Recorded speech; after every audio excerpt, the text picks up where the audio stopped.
සගන්ධ තෙල් කියලා කියන්නේ ආවේනික සුවඳක් තියෙන එක. ආවේනික සුවඳක් තියෙන. ආවේනික සුවඳක් තියෙන තෙල් වලට කියනවා සගන්ධ තෙල් කියලා.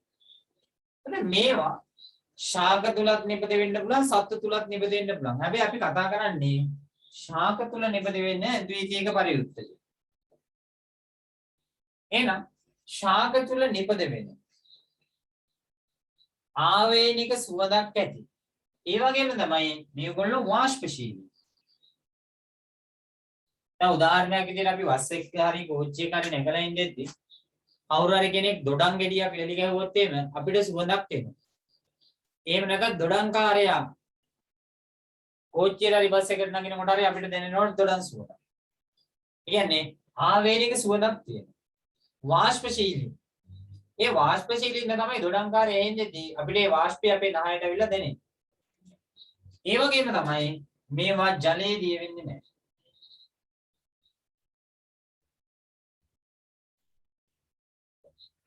ජලයේ දිය වෙන්නේ නැහැ. එහෙනම් සගන්ධ තෙල් කියලා කියන්නේ ආවේනික සුවඳක් ඇති වාෂ්පශීලී ජලයේ දිය නොවන ශාක විසින් නිපදවනු ලබන ද්විතීයික පරියුත්තජ වලට අපි කියන මොනවා කියලාද? සගන්ධ තෙල්. දැන් මේ දවස්වල කොරෝනා ඉන්න ගෙවල් වල කට්ටිය ඔක්කොමලා ගෙදර එකට ඉන්න අයනේ. ගෑන් ළමයි එහෙම ඉතින් අම්මලාට සපෝට් එකක් දෙනවා උයන්. වත් එකක් වෙනකොට කරාඹු නැට්ටක් දෙකක් දානවා. කුරුදු පොතු කෑල්ලක් දානවා. එහෙම නැත්නම් ඒ වසාවාසි එනසල් හරි මොන හරි ටිකක් දානවා. ඒකලා බත් එක සුවඳ කරගන්න. ඒ කියන්නේ ඒ වලට එකතු කරන්නේ මෙන්න මේ කියන සගන්ධ තෙල් තමයි එකතු කරන්නේ. අපි තෙල් වශයෙන් එකතු නොකරත් කරාඹු වල තියෙන යූජිනෝල් ටික එකතු වෙනවා. කුරුදු පොතේ තියෙන සිනමැල්ඩිහයිඩ් ටික එකතු වෙනවා. එතකොට ඒවා ඉහළ උෂ්ණත්වයේදී මෙන්න මේවත් එක්ක හොඳට මිශ්‍ර වෙනවා. ඉන්න තමයි බත් එකක් එම සුවඳට එන්නේ. right. එහෙනම් සගන්ධ තෙල් කියන එක අපි අර්ථ දක්වන්නයි නැහැටි. එන්න බලන්න. ටියුට් එක නැති අය ලියාගමු කොලේ මම එමුණත් අද දාන්නම්. ප්‍රශ්න අංකය 11 තියෙන්නේ පිටු අංකය 4. සගන්ධ තෙල්. එහෙනම් ලියමු සගන්ධ තෙල්. ශාක තුල නිපද වෙන ශාක තුල නිපද වෙන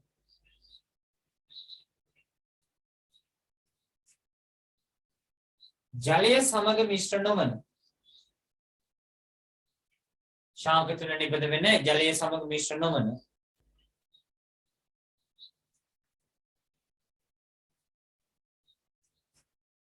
ශාක තුල නිපද වෙන ජලය සමග මිශ්‍ර නොවන ආවේනික සුවඳක් ඇති ආවේනික සුවඳක් ඇති ආවේනික සුවඳක් ඇති වාෂ්පශීලී ආවේනික සුවඳක් ඇති වාෂ්පශීලී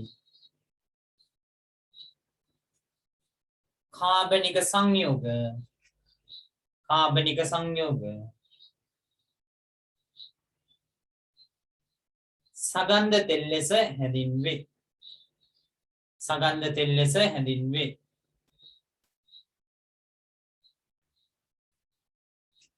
සගන්ධ තෙල් ලෙස හැඳින්වේ.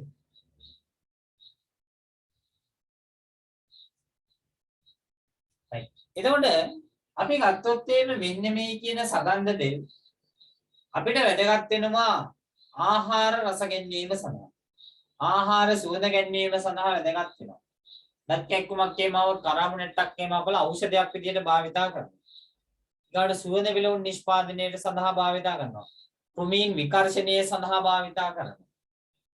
ඔන්න ඔය කියන කාරණා සඳහා අපි සගන්ධ තෙල් භාවිතා කරනවා. මේක කර්මාන්තයක් විදිහට කාට හරි කරන්න පුළුවන් නම් ඊටමත් හොඳ ව්‍යාපාරයක්. දෙමව්පියන්ට සල්ලි එහෙම දෙනවා නම් ඔයගොල්ලෝ මෙන්න මේ පැත්තෙන් ඉස්සරහට ඉගෙන ගන්න පුළුවන් plant extraction කියන පැත්ත. PhD කරන අයට තමයි මේකේ ප්‍රධාන අවස්ථාව තියෙන්නේ. මේ අපි ඉගෙන ගන්නේ දැන් ඉස්සරහට කතා කරනවා හුමාලාසවනේ ඒව මේවා ටිකක්. ඊට වඩා එහාට ගියපු මැෂින් තියෙනවා ලෝකේ දැන් කාබන් ඩයොක්සයිඩ් භාවිත කරලා මේ සගන්ධ තෙල් නිස්සාරණය කරනවා. सामान्‍යයෙන් මිලියන 5ක් මිලියන 6ක් 7ක් වගේ වෙනවා මේ මැෂින් එක. ඒ කියන්නේ ලක්ෂ 70ක් වගේ දක්වා යනවා මැෂින්. මේ මැෂින් එකක් අරගෙන තම ප්‍රාග්ධනය ලක්ෂ 20ක් 25ක් වගේ තියානවා නම් රුපියල් කෝටියක් විතර තියෙනවා නම් මෙන්න මේ විදිහ එකට යන්න පුළුවන්. ඒ වගේම තමයි මේව ඒ සල්ලි හම්බ කරන්නේ රුපියල් වලින් නෙවෙයි ඩොලර් වලින්. හෙට අනිද්දා වෙනකොට ලංකාවේ රුපියල කියන එක බාල්දු නෙමෙයි ඒක මස්ත බාල්දු වෙන මට්ටමක් තියෙන්නේ. එතකොට ඔයගොල්ලෝ ඉස්සරහ අනාගතයට මේ විදිහේ පැත්තක් ඩෙවලොප් කරගන්න පුළුවන් නම් ජීවිතේට ගොඩාක් වටිනවා. මොකද මම දැක්කා දුදෙත් පත්‍රයේ විස්තරයට කියනවා පෙරේදා ආයෙ සල්ලි අච්චු කාලා තිනවා රජේ. එතකොට ඒ සල්ලි අච්චු කැවීම තුළ රටේ උද්දමනය වැඩි වෙනවා. ඉතින් භාණ්ඩ මිල ඉහළ යන එක වළක්වන්න බෑ. කවුරුපත් උනත් මහා බැංකුව අධිපතිපත් උනත් මොකාපත් උනත් ඕක වළක්වන්න බෑ. ඒක ඕගොල්ලන්ගේ අනාගතේ තමයි මේකේ බලපෑම වෙන්නේ. ඉතින් ඕගොල්ලෝ හරියට කරන SLT ෆයිබර් ලයින් එකේ තමයි මේ කරන්නේ. එතකොට ටෙලිකොම් එකේ කාර්යක්ෂමතාවයත් හිතා ගන්න පුළුවන්. හරි මොනවා නමුත් මම කී හිටියේ ඕගොල්ලෝ ඉස්සරහට ඉගෙන ගන්නකොට ඉගෙනගෙන කවුරුත් ගාව රස්සාවක් කරන්න නෙවෙයි ව්‍යවසායකයෙක් වෙන්න ඉගෙන ගන්න. ඒක තමයි හොඳම විදිය. එහෙම නැතුව රස්සාවකට සම්බන්ධ වුණොත් මම මේක ඕෆ් කළාම කියන්නම්. මම එන්නම් පාඩමට. අපි නෝ 12 වෙනි ප්‍රශ්නය සගන්ධ තෙල් වල ප්‍රයෝජන මොනවද කියලා අහනවා. එහෙනම් ආහාර රසකාරක ලෙස භාවිතා කරනවා. එහෙනම් ලියමු පළවෙනි එක. ආහාර රසකාරක ලෙස භාවිතා කිරීම. ආහාර රසකාරක ලෙස භාවිතා කිරීම.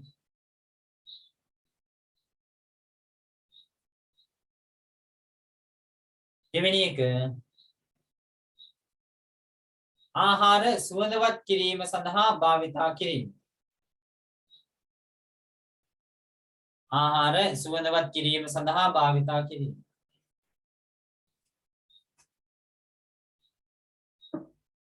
අද විතානකේසගේ ක්ලාස් එක මොකද්ද? අපි සාමාන්‍යයෙන් වෙනද කරනව නෙමෙයි පන්ති මේ වෙලාවට. සිකුරාදා 7-9 නේ කරන්නේ.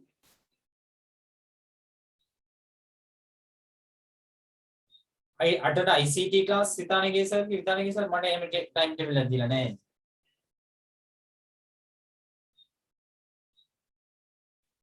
දැන් ඊළඟට ඖෂධ නිෂ්පාදනය සඳහා භාවිතා කරනවා. දැන් මේක ඖෂධ නිෂ්පාදනය සඳහා භාවිත කිරීම. ඖෂධ නිෂ්පාදනය සඳහා භාවිත කිරීම.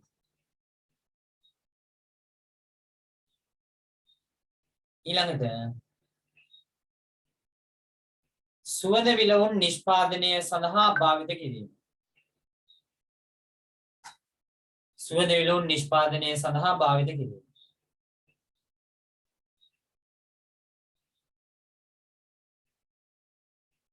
ඊළඟට කෘමි විකර්ෂක නිෂ්පාදනය සඳහා භාවිත කිරීම. කෘමි විකර්ෂක නිෂ්පාදනය සඳහා භාවිත කිරීම. ඔන්න ඔය කාරණා සඳහා සගන් තෙල් භාවිතා කරනවා.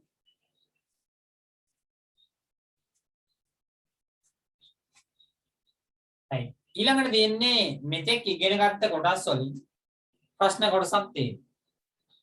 බලන්න පළවෙනි එක ඇතැම් ද්විතීයික පරියුත්තජ වාෂ්පශීලී හෝ වාෂ්පශීලී නොවන සංයෝග වේ. දැන් ද්විතීයික පරියුත්තජ ගැන අපි ගිය සතියේ කතා කරා. අපිට කියනවා ඇතැම් ද්විතීයික පරියුත්තජ වාෂ්පශීලී සංයෝග හෝ වාෂ්පශීලී නොවන සංයෝග වේ කියලා. මොකද ඉතින් උත්තරයක් දාන්න බලන්න ඒක හරිද වැරදිද කියලා. ඇතැම් ද්විතීයික පරියුත්තජ වාෂ්පශීලී සංයෝග හෝ වාෂ්පශීලී නොවන සංයෝග වේ. හරිද වැරදිද?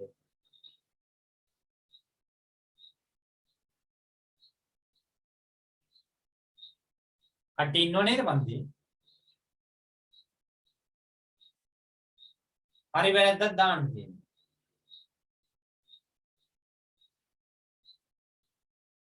ද්විතීයික පරියුත්තජ ගත්තාම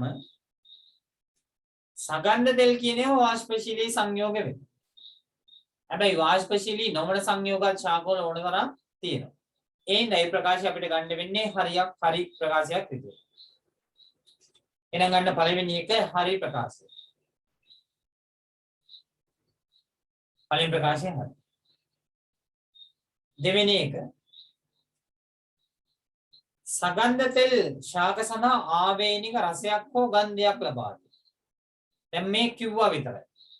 ආහාර රසකාරක විදියට ගන්නවා ආහාර සුවඳවත් කිරීම සඳහා ගන්නවා. එහෙමනම් සගන්ධ තෙල් ආවේනික රසයක් හෝ ගන්ධයක් ලබා දෙනවා. ඇතැම් දීතික පළවෙනි එක අය කියන්නේ ඇතැම් දීතික පරියුත්තජ වාෂ්පශීලී සංයෝග හෝ වාෂ්පශීලී නොවන සංයෝග. අංක දාලා හරි ලකුණු දාගන්න මම ඩියුට් එක ගෙවන්නම්. පළවෙනි එක හරි. ලියන්න යන්න එපා. දෙවෙනියට කියන්නේ සගන්ධ තෙල් ආවේනික රසයක් හෝ සුවඳක් ලබා දෙනවා. හිතන්නකෝ කුරුල්ල තෙල් කියනවා. කුරුල්ල තෙල් වල ආවේනික රසයක් තියෙනවා. ඒ වගේම ආවේනික සුවඳක් තියෙනවා. එහෙනම් දෙවෙනි එකත් හරි. තුන්වෙනි එක ක්වීනෝන් සහ මෙනේන් ශාක සඳහා ආවේනික ගන්ධයක් ලබා දෙනවා. ක්වීනෝන් සහ මෙනේන් ආවේනික ගන්ධයක් ලබා දෙනවා. ක්වීනෝන් මෙනේන් ආවේනික ගන්ධයක් නෙවෙයි ලබා දෙන්නේ ආවේනික වර්ණයක්. ඒ නිසා ඒ ප්‍රකාශය අපිට ගන්න වෙන්නේ වැරදි විදියට. ක්වීනෝන් සහ මෙනේන් ලබා දෙන්නේ ආවේනික වර්ණයක්. ගන්ධයක් නෙවෙයි. එහෙනම් තුන්වෙනි එක වැරදි. බලන්න හතරවෙනි එක. ද්විතීක පරියුත්තජ සුවිශේෂී වූ කාබනික සංයෝග වේ.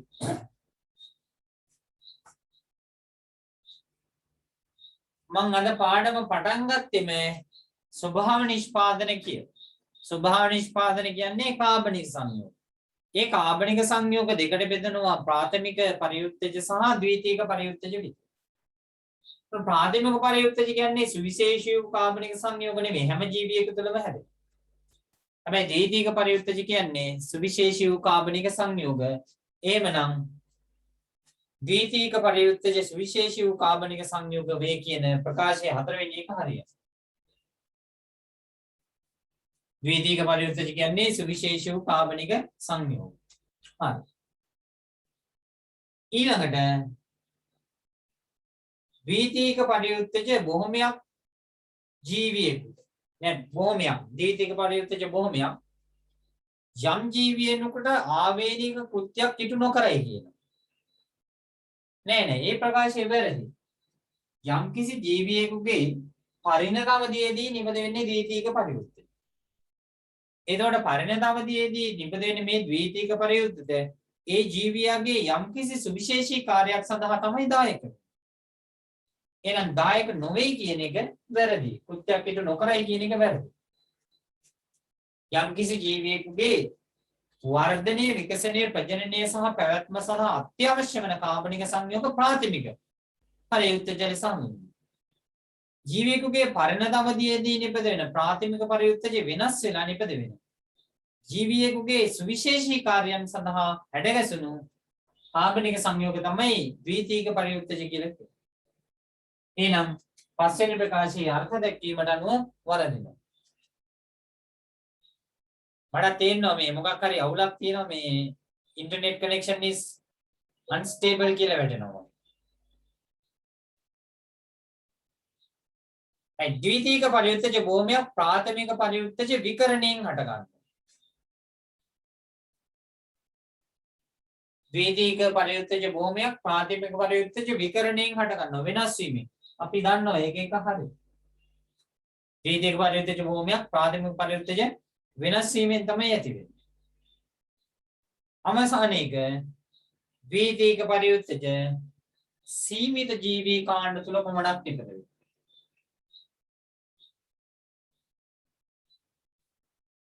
ද්විතීක පරියුත්තජ හැම ජීවියෙකු තුළම නිපද වෙන්නේ නැහැ. යම්කිසි සීමිත ජීවී කාණ්ඩ තුල පමණයි නිපද වෙන්නේ. දැන් හිතන්නකෝ අපි ගත්තොත් එimhe කොතල හිඟුතු. වල්ලපට්ට. කොතල හිඟුතු. එතකොට මේවට විශේෂ ආර්ථික වටිනාකමක් තියෙනවා. හැම ශාකයක් තුළම මේ වල්ලපට්ටා තුළ නිපද වෙන ඒවා නිපද වුණා නම් මෙයාට ආර්ථික වටිනාකමක් නැති වෙනවා.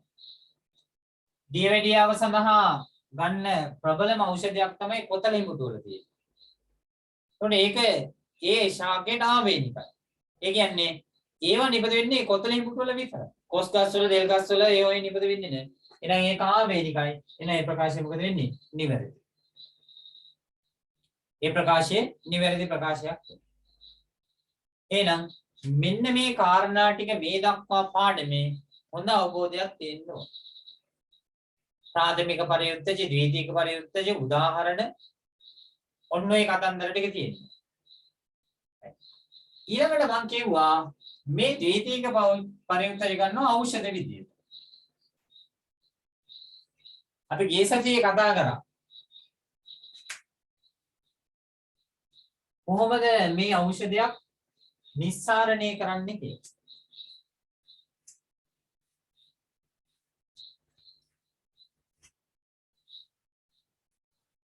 right. කෘත්‍රිම ඖෂධ සංශ්ලේෂණය. දැන් හිතන්නකෝ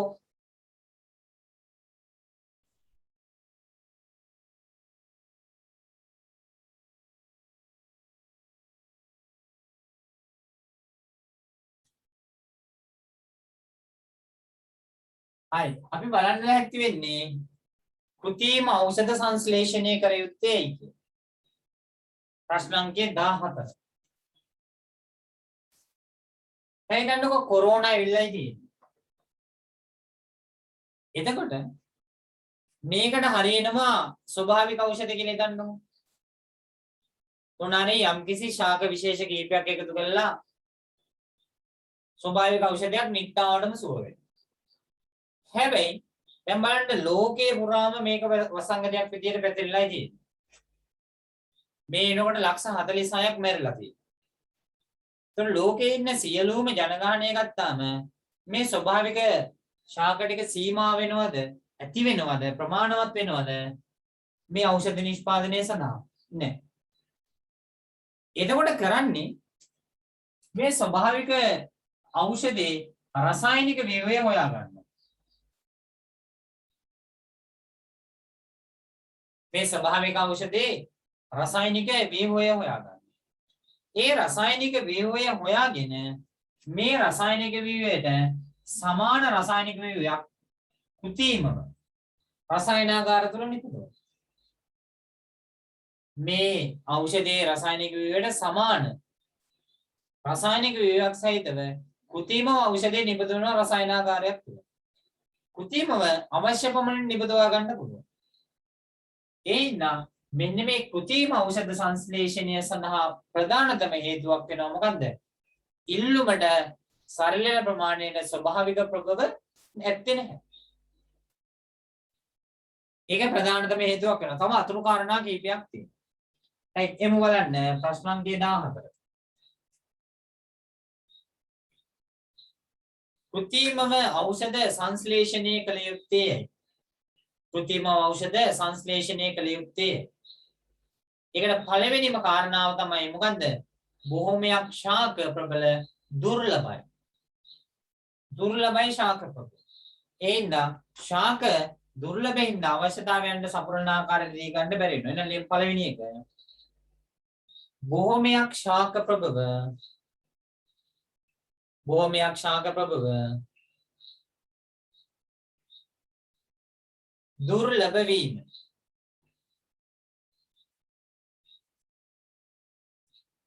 බොහෝමයක් ශාක ප්‍රබව දුර්වල වීම. දුර්ලභ වීම. දුර්ලභ වීම.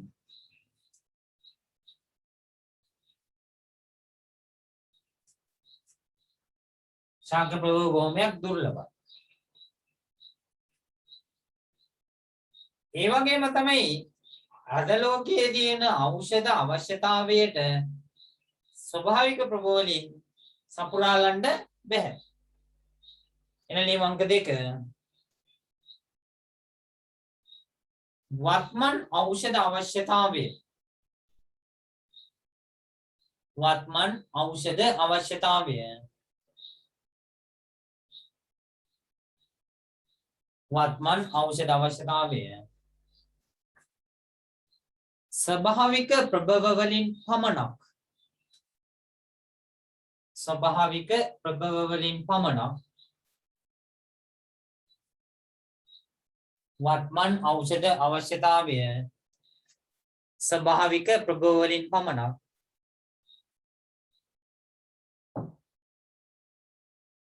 සපුරාලිය නොහැකි වීම. ස්වභාවික ප්‍රභව වලින් පමණක් සපුරාලිය නොහැකි වීම.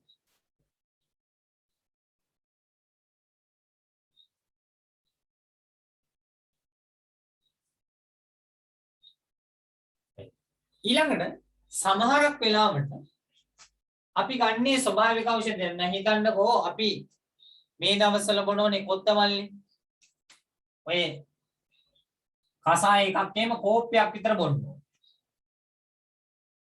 හිතන්නකෝ අපිට ඔළුවේ කැක්කුමක් තියෙනවා ඔළුවේ කැක්කුම හොද වෙනවා කසාය එකක් බිව්වා. එතකොට මේකේ ඖෂධයේ ප්‍රමාණය මොකද වෙන්නේ? ප්‍රමාණය වැඩි. හැබැයි ඔය ඔළුවේ කැක්කුමම අපි හොද කරගන්නව නේද? පොඩි පැනඩෝල් පෙති දෙකක් බීලා. පැනඩෝල් පෙති දෙකකින් ඖෂධය හමු. ඒ ඖෂධයෙන් අපේ ඔළුවේ කැක්කුම නැති. අපිට ඕනේ ඔළුවේ කැක්කුම නැති කරගන්නනේ අතුරු ආබාධ ගැන අපි සලකන්නේ. ලෙඩේට බේත් ගන්න ඉස්සල්ලාම බලන්න. එතකොට බලන්න මෙයාගේ ඖෂධයේ ප්‍රමාණය විශාලයි. මේකේ ඖෂධයේ ඊටමත් කුඩා ප්‍රමාණයක්. කියන්නේ මෙයාගේ රසායනික ක්‍රියාකාරීත්වයට වඩා ප්‍රබල ක්‍රියාකාරීත්වයක් කෘතිමව හදන ඖෂධයේ තියෙනවා. ස්වභාවික ඖෂධයේ ක්‍රියාකාරීත්වයට වඩා ප්‍රබල ක්‍රියාකාරීත්වයක් කෘතිම ඖෂධය තුල අන්තර්ගත වෙනවා. ඒ හින්දා කෘතිම ඖෂධය නිපදවන මිනිස්සු යමු. එන ලියමු තුන්වෙනි එක. ස්වභාවික ඖෂධයේ ස්වභාවික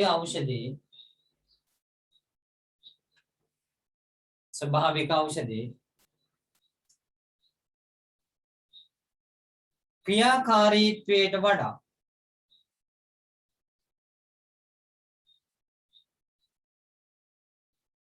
ස්වභාවික ඖෂධයේ ක්‍රියාකාරීත්වයට වඩා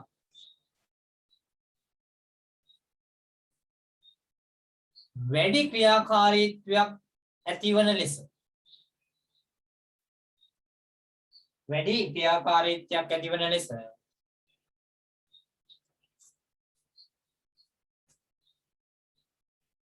ඖෂධ නිෂ්පාදනය කළ හැකි වීම.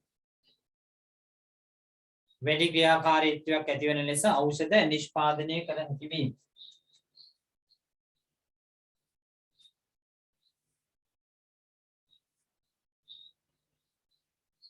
ඊළඟ එක තමයි හිතන්නකෝ මේකේ අපි ඔළුවේ කැක්කුමට අදාළ රසායනිකයක් තියෙනවා. ඒක හොඳ වෙන්නේ. ඊට අමතරව ඇතැම් විට අතුරු ප්‍රතිඵල ඇති වෙන්න ඉඩ තියෙනවා. දැන් හොඳම උදාහරණය තමයි අරිෂ්ඨ. අරිෂ්ඨ කිව්වම මතක් වෙන්නේ මොකද්ද? සූරපප්පා. නේද? සූරපප්පා තමයි අරිෂ්ඨ කියනකොට මතක් වෙන්නේ. මේ අරිෂ්ඨ කියන ඒවා සිංහල බේත් වල තියෙන ප්‍රබලම ඖෂධයක්. ආච්චිලා සීයලා ගෙදර ඉන්නවා. ඒ අය ගොඩාක් වෙලාවට ඒගොල්ලන්ගේ ඖෂධ විදියට තෝරගන්නේ මොනවද? මෙන්න මේ කියන අරිෂ්ඨ. ඖෂධ විදියට තෝරගන්නේ ඔය කියන අරිෂ්ඨ. එතකොට මේ අරිෂ්ඨ නිෂ්පාදනයේ සඳහා යොදා ගන්නවා මේ මොනවද මේ? එතනෝ. ඖෂධ නිෂ්පාදනයේ සඳහා අරිෂ්ඨ නිෂ්පාදනයේදී එතනෝල් යොදා ගන්නවා. එතකොට හිතන්නකෝ ආච්චි අම්මා කියන ආච්චි අම්මා කාලයක් තිස්සේ අරිෂ්ඨ පාවිච්චි කරනවා. ඒ අරිෂ්ඨ පාවිච්චි කිරීමේදී මේ එතනෝල් කියන එක බිඳෙලන්න අක්මාවට වැඩි වෙහසක් ගන්නවා.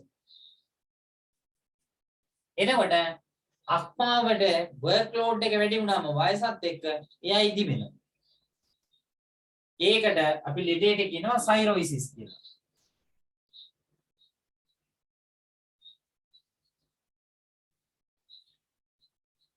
එතකොට අවසානයේදී ඒ ආච්චියම්ම මිය ගියපුවම මරණ පරීක්ෂණය කරපුවම හේතුව වෙලා දිනවා සයිරොයිසිස් කියන රෝගය. එතකොට සයිරොයිසිස් හැදෙන්නේ කාටද? සාමාන්‍යයෙන් අරක්කු බොන අය. මත්පැන් පාවිච්චි කරන අය තමයි සයිරොයිසිස් කියන රෝගේ බහුල. ආච්චියම්ම මොකද කරලා තින්නේ? මත්පැන් දෙපිලා දෙන්නේ. නේ අරිෂ්ට. මැරලා දිනවා සයිරොයිසිස්. ගමේ මිනිස්සු මලගෙදර ඇවිල්ලා කතා වෙනවා. මාර බඩුවක් තමයි. ඔහොම මිටියට අවසර හැමදාම කාලා ගහලාද කොහෙද කියන්නේ. ඇයි ඒ? අරිෂ්ට. ඒ ඉන්න මෙන්න මේවා භාවිතය තුළ ඖෂධීය ක්‍රියාකාරීත්වයට අමතරව අතුරු ආබාධ ඇතිවීමේ හැකියාව තියෙනවා. හැම ඖෂධයකටම මේක දෙපැත්තටම තියෙනවා. එහෙනම් නියම ඊගාවෙක ඇතැම් අවස්ථාවලදී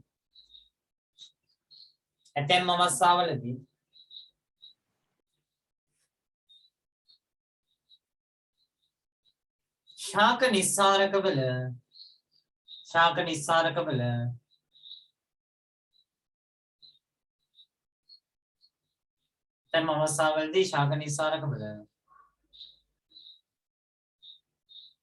සක්‍රීය සංයෝගයට අමතරව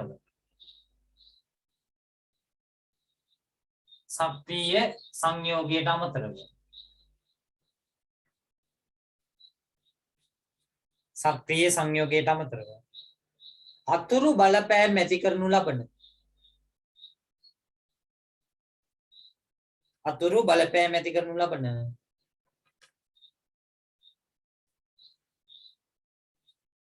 රසායනිකයන් අඩංගු වීම නිසා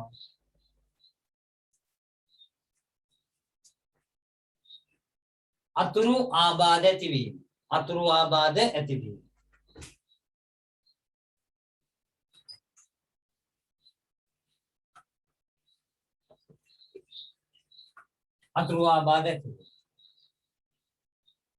ඊගොඩ සමහරක් වෙලාවට ස්වභාවික ප්‍රභවයකින් ඖෂධයක් නිස්තරණය කරන්න ගොඩාක් කල් ගත වෙනවා. ඒ වගේම වියදම් අධික වෙනවා. එහෙනම් ලියමීගම කරන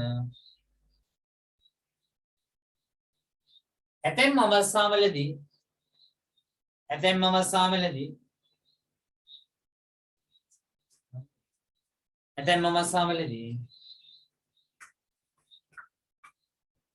ශාක නිස්සාරකෙන්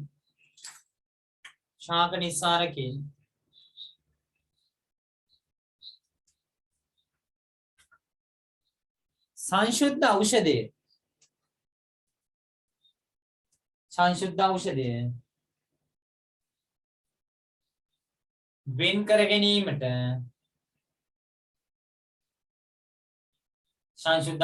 වෙන් කර ගැනීමට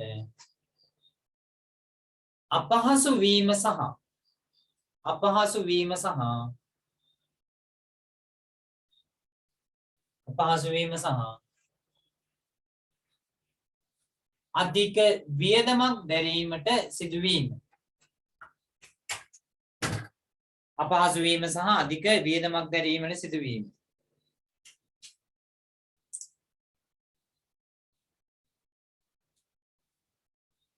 අධික වියදමක් දැරීමට සිදුවීම. අපහසු වීම ඔය කියන කාරණා දෙකම හේතුව. ඒ හින්දා තමයි ගොඩාක් වෙලාවට කරන්නේ මොකද්ද? කෘත්‍රිම ඖෂධ සංශ්ලේෂණය කරන්නේ. right. අපි බලමු ඊගාවට කෘත්‍රිම ඖෂධයක් සංශ්ලේෂණය කරද්දී සැලකිය යුතු කරුණු මොනවද කියලා.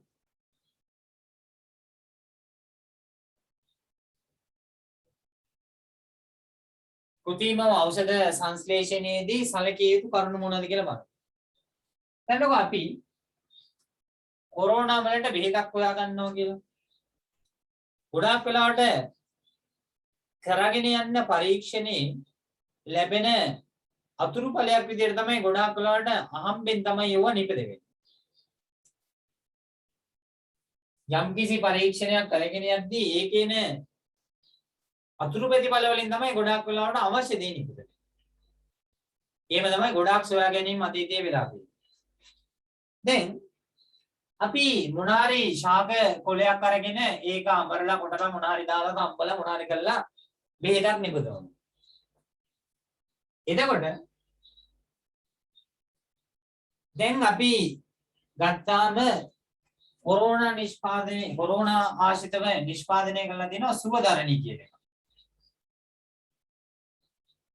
එන්න මම දැක්කා උදේ ප්‍රවෘත්ති වලට කියනවා ආයුර්වේද දෙපාර්තමේන්තුවෙන් හැම ගෙදරකටම නොමිලේ හරි සල්ලි වලට හරි මන් දන්නේ ප්‍රතිශක්තිකරණයේ වැඩි වෙන ඖෂධයක් දෙනවා. හිතන්නකෝ මේක දැන් ගොඩක් ප්‍රසිද්ධයිනේ සුවදරණී කියන එක. එතකොට මෙයා පාවිච්චි කරන්න සමහරක් අය පාවිච්චි කරනවා සමහරක් අය කියනවා අපෝ පැකට් කීයක් බොන්න වේද දන්නේ නැහැ. ඒකට හේතුව මොකක්ද වෙන්නේ? මිනිස්සු අතර මතයක් ගොඩනැගිලා තිනවා මේ ආයුර්වේද බෙහෙත් ගත්තොත් වැඩි කාලයක් යනවා රෝගේ සුව වෙන්නේ. ඒ පොඩි සත්‍යතාවයකුත් තියෙනවා. හැබැයි රෝගේ නිට්ටාවටම සුව වෙන්නේ. ඉංග්‍රීසි බෙහෙත් වල උදේ බිව්වොත් අවසර නැගිටලා ඉන්න පුළුවන් මට්ටමේ තියෙනවා. හැබැයි රෝගේ නිට්ටාවටම සුවපත් වෙන්නේ නැහැ. බොහෝ වෙලාවට යටපත් වීමක් සිද්ධ වෙනවා.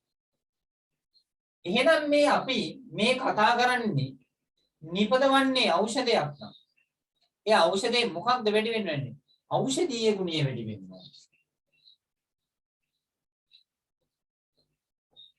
මේ නිපදවන ඖෂධයේ ඖෂධීය ගුණය වැඩි වෙනවා. ඖෂධීය ගුණය වැඩි වුණොත් රෝගයේ සුව වීමේ ප්‍රවණතාවය ඉක්මනවා. එහෙනම් පළවෙනිම කාරණාව තමයි කෘත්‍රිම ඖෂධයක් නිපදවද්දී අපි සලකන්න ඕනේ ඒ ඖෂධයේ ඖෂධීය ගුණය ඉහළ නම්. එහෙනම් ලියමු පළවෙනි එක. 15 වෙනි ප්‍රශ්නේ කෘත්‍රිම ඖෂධ සංශ්ලේෂණයේදී සැලකිලිමත් හේතු කරුණු. යන පළවෙනි එක. නිපදවනු ලබන ඖෂධයේ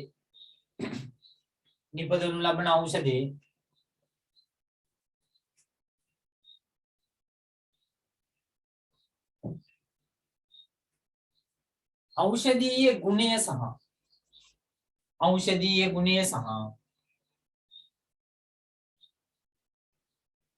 බලය වැඩි විය යුතුය. ඖෂධීය ගුණය සහ බලය වැඩි විය යුතුය.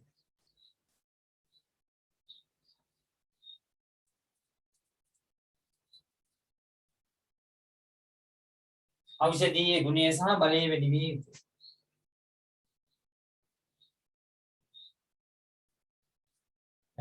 දෙවෙනි කාරණාව තමයි මේ ඖෂධය භාවිතා කරපුවාම ඇති වෙන අතුරු ආබාධ. අන්න ඒක සලකන්න වෙනවා.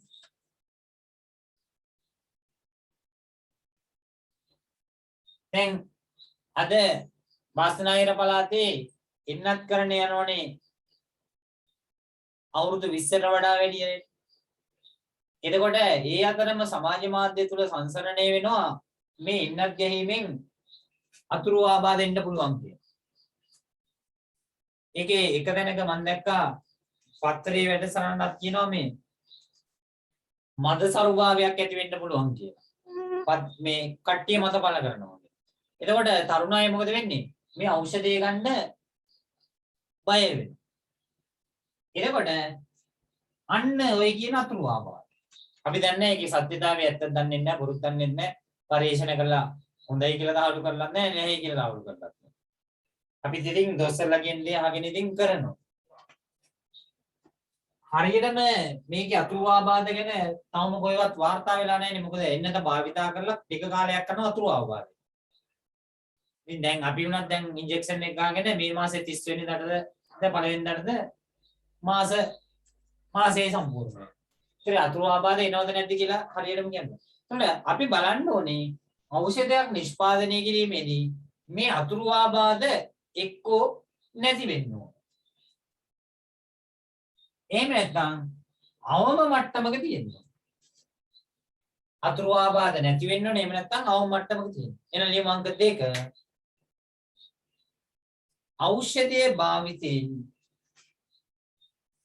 ඖෂධයේ භාවිතයෙන්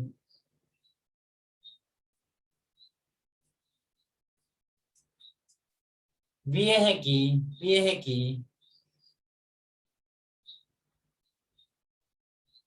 ඖෂධයේ භාවිතයෙන් විය හැකි අතුරු ආබාධ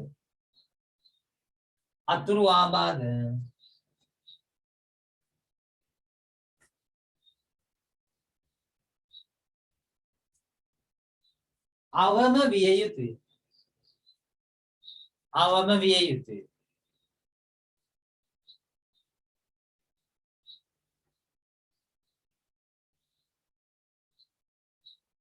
නැතහොත්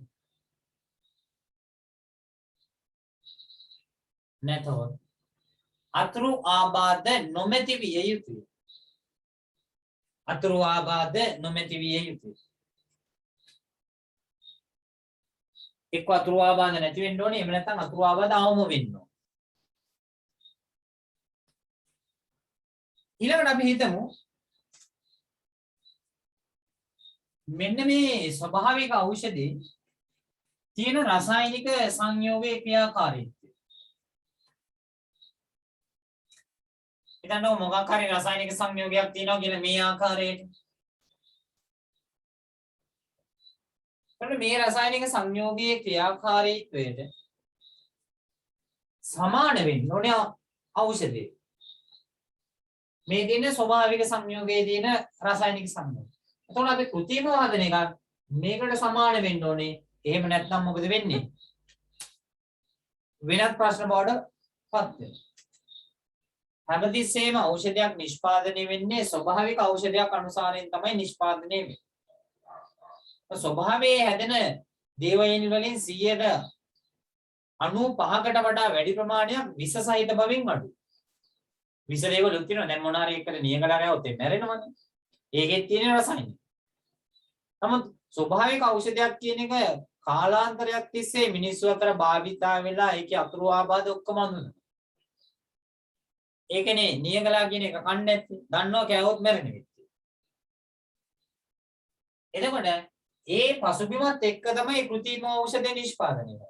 එතකොට මේ රසායනිකයේ නම් ඒකේ ක්‍රියාකාරී සංයෝගී ඖෂධේ මෙන්න මේ හා සමාන විවයක් සහිතව තමයි කෘත්‍රිම ඖෂධ නිෂ්පාදනය කරන්නේ. ඔන්න ඒ කාරණාව වැදගත් වෙනවා. එහෙනම් ලියමු ඊගාවෙක. කෘත්‍රිම ඖෂධේ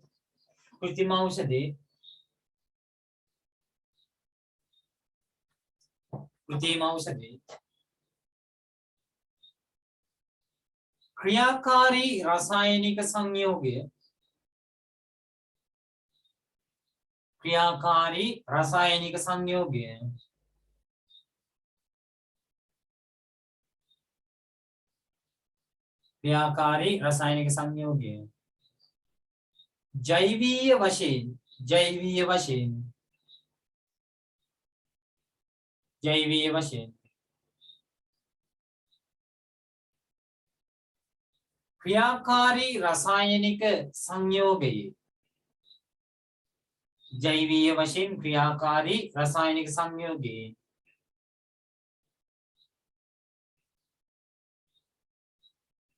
ඖෂධීය ගුණයට සමාන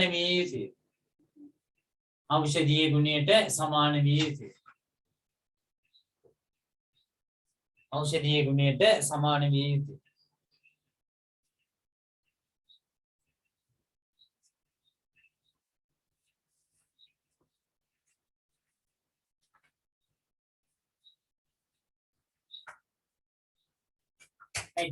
ඔය ඩෙන්ගු කාලයක් රටේ ප්‍රසිද්ධ වෙලා තියෙද්දි ඩෙන්ගු. එතකොට ඩෙන්ගු වලට මිනිස්සු අද්භේතක් විදියට හොයාගත්තා පැපොල් තියෙන පැපොල් වල දළු. අන්න බතල වල දළු හොයාගත්තා. ඒකනේ බතල දළු වල එහෙම නැත්නම් පැපොල් දළු වල ඉස්ම අරගෙන ලෙඩාට මේ සැන්දෙන් හෝ තියෙන්නේ මන් දන්නේ හරියට මාත්‍රාව. ඒවම රුධිරයේ තියෙන රුධිර ප්ලේට්ලට්ස් ගණන වැඩි වෙනවයි කියන්නේ. ඒක මිනිස්සු හොයාගත්ත විදිහ. එතකොට මෙන්න මේ හිතන්නකෝ බතල දළු හරි පැපොල් දළු හරි කියලා. මේකේ තියෙන යම්කිසි රසායනිකයක් තමයි මේ එළියට ගන්න. ඒක තමයි ඖෂධයේ විදිහට භාවිත කරන්නේ. ගොඩාක් අද්භේත තියෙනවා ගම් වල. දැන් කොරෝනා වලට උනත් සමහරක් මේ වෙද මහත්තුරු ගාව ඇත්තටම බෙහෙත් ඇති. නමුත් ඒවා කරලියට එන්නේ. හේතුව අපි බලන්නේ හැමදාම මාධ්‍යයෙන් පෙන්වන දේ විතරයිනේ. මාධ්‍ය පෙන්වන්නේ ඒගොල්ලන්ට ඕනද. සමාජයට අවශ්‍ය දේ පෙන්වන්නේ නැහැනේ කවදාවත්. මාධ්‍යයෙන් පෙන්වන්නේ ඒගොල්ලන්ට ඒකේ පැවැත්ම සඳහා ඒගොල්ලන්ගේ වටපිටාවට අවශ්‍ය කරන දේවල් විතර ඒකෙන් පෙන්නනවා. සමාජයට අවශ්‍ය දේවල් පෙන්වන්නේ නැහැ කොහොමද මාධ්‍යයෙන්. හැබැයි අපිට වෙන කරන්න දෙයක්වත් නැහැ. තියෙන්නේ ඒව බලාගෙන ඉන්නවා. එනනම් මෙන්න මේ බතල දලු කියලා. මේ බතල දලු වලින් අපි ඒකේ ස්මෝල් අදාළ වෙන රසායනිකය හිතන්නකො X කියලා. එහෙනම් මේ X කියන රසායනිකය වෙන් කරලා ගන්නවා. එතකොට තමයි ඒක ඖෂධයක්. බතල දළු අරගෙන වතුර එකට දාලා තල්ලා තනි කරන් මෙව්වා කියලා රසායනිකයක් තියෙනවා අනවශ්‍ය රෝගයක් තියෙනවා. එහෙනම් මේ අවශ්‍ය සංඝටකයේ විතරක් වෙන් කර ගැනීම සඳහා ක්‍රමවේද තියෙනවා. මේ අවශ්‍ය සංඝටක විතරක් වෙන් කර ගැනීම සඳහා ක්‍රමවේද තියෙනවා. මෙන්න මේ ක්‍රමවේද අපි ගොඩාක් වෙලාවට හඳුනා ගන්නවා නිස්සාරණ ක්‍රමවේද කියලා. දැන් නිස්සාරණයේ ආශ්‍රිත දේවල් වෙන් කර ගැනීමක් තමයි කරන්නේ. මෙතෙන්දී ගොඩාක් වෙලාවට කරනවා එකක් තමයි තෙරපි. දැන් උදාහරණයක් විදිහට අපි පොල් අරගෙන ඒවා හොඳට මිරිකනවා තෙරපනවා. අම්මා ටිකක් හොඳට මහතට ඉන්නවා නම් අනිවාර්යයෙන්ම කෑම එක රසයි. ඇයි ඒ? හොඳට මිරිකන්න පුළුවන් ශක්තිය. පරි වෙලාවත් ඕගොල්ලන්ගේ වගේ කෙනෙකුට කිව්වොත් එම් පොල් ටික මිරිකලා ගන්න කියලා. අපි දකින්නනේ පන්ති අපේ පන්තියේ මහත කියන්නම එකිනෙකට හිටියේ නැද්ද කොහෙද? කවදාවත් කණ්ඩායම් වෙන්නේ නැහැ කිරි ගහට. ඇයි ඒ? මිරිකන්න බෑනේ හයියනේ. එහෙනම් තෙරපියම කියන්නේ එක ක්‍රමවේදයක්. තව එකක් තමයි මේ හිතන්නකො අපි මේ පාඩම මහා ලොකු સિદ્ધාන්ත කොටක් නෑ මේ වගේ පාඩමක් මේ කතන්දර රෝමුවත් එක්ක තමයි යන්නේ. අපි කරනවා කටුවෙල් බඩු පැකට් එකක් ගෙනල්ලා එහෙම නැත්නම් ඔය කසාය පැකට් එකක් ගෙනල්ලා ඒක වතුරට දාලා තම්බනවා. තම්බලා ඉවරලා ඒක පෙරලා තමයි බොන්නේ. කියන්නේ අපි අර ශාකමය ද්‍රව්‍ය තිබ්බ ඒකේ එකක් නෙමෙයි කටුවෙල් බඩු එළ බඩු කොළ අරමුව ගොඩක් තියෙනවනේ. ඒ ඔක්කොම වතුරට දාලා තම්බපුවාම ඒ ශාකයේ තියෙන ද්‍රව්‍ය මොනවද වෙන්නේ? ජලයේ තියෙනවා. එතකොට මෙන්න මේ අපි ද්‍රාවකයකට තමයි අරන් තියෙන්නේ. ඒ දෙවෙනි ක්‍රමයට අපි කියනවා ද්‍රාවක නිස්සාරණය කියලා. ඇත්තටම සාමාන්‍යයෙන් නම් කරන්නේ ජලයට ගන්න දේ ඊගාවට කාබනික ද්‍රාවක නිස්සාරකයකට කාබනික ද්‍රාවකයකට නිස්සාරණය කරනවා. උදාහරණයක් විදිහට අපි තව ටිකකින් කතා කරනවා කැෆේන් නිස්සාරණය. අපි කැෆේන් හදන්නේ තේ කුඩු වතුරේ රත් කරලා කහට එකක් හදාගන්න. ඒ කහට එකට කැෆේන් තියෙනවා. කහට එකේ කැෆේන් වලට අමතරව විවිධාකාරයේ ටැනින් වර්ග තියෙනවා. එතකොට අපිට අවශ්‍ය කරන්නේ කැෆේන් හිතන්නකො X කියලා. කැෆේන් ටික විතරක් වෙන් කර ගන්නවා. අන්නේ අවස්ථාවේදී ද්‍රාවක නිස්සාරණය කියන එක භාවිතා කරනවා. එහෙම නැත්නම් අර කසායයක හැදුවා වගේ මොකද කරන්නේ? එක්ක ජලයේ තම්බනවා. එහෙම නැත්නම් හුමාලයේ ගැටෙන්න සලස්සනවා. ඔයගොල්ලෝ 11 වසරේ ඉගෙන ගන්න ඇති කුරුඳු නිෂ්පාදනය, කුරුඳු තෙල් නිෂ්පාදනය. ඔය අම්බලන්තොට පැත්තේ, මතුකම පැත්තේ ටිකක් මේක ප්‍රසිද්ධයි. එතකොට කරන්නේ සාමාන්‍ය සාම්ප්‍රදායික විදිහට නම් ජලයේ නටන්න තියලා නටන ජලයේ උඩින් කම්බි දැලක් ඇතලා කුරුඳු කොළ දාලා තියෙනවා. මේ හුමාලය කියලා මේකේ පැදිලා ඊට පස්සේ ඒක වාෂ්පේනවා වාෂ්පේ ඝනීභවනය කරලා ගන්න පුළුවන් කුරුඳු තෙල්. අන්නේ ක්‍රියාවලියට කියනවා ආසමනය කියලා. ඒකේ කියනවා මොකක්ද කියලාද? ආසමනය කියලා. ආසමනයේ ප්‍රධාන අවස්ථා දෙකක් තියෙනවා. එකක් තමයි ජල ආසමනය. අනිත් එක තමයි හුමාල ආසමනය. ආසමනයේ ප්‍රධාන අවස්ථා දෙකක් තියෙනවා. එකක් තමයි ජල ආසමනය. අනිත් එක තමයි මොකද්ද? හුමාල ආසමනය.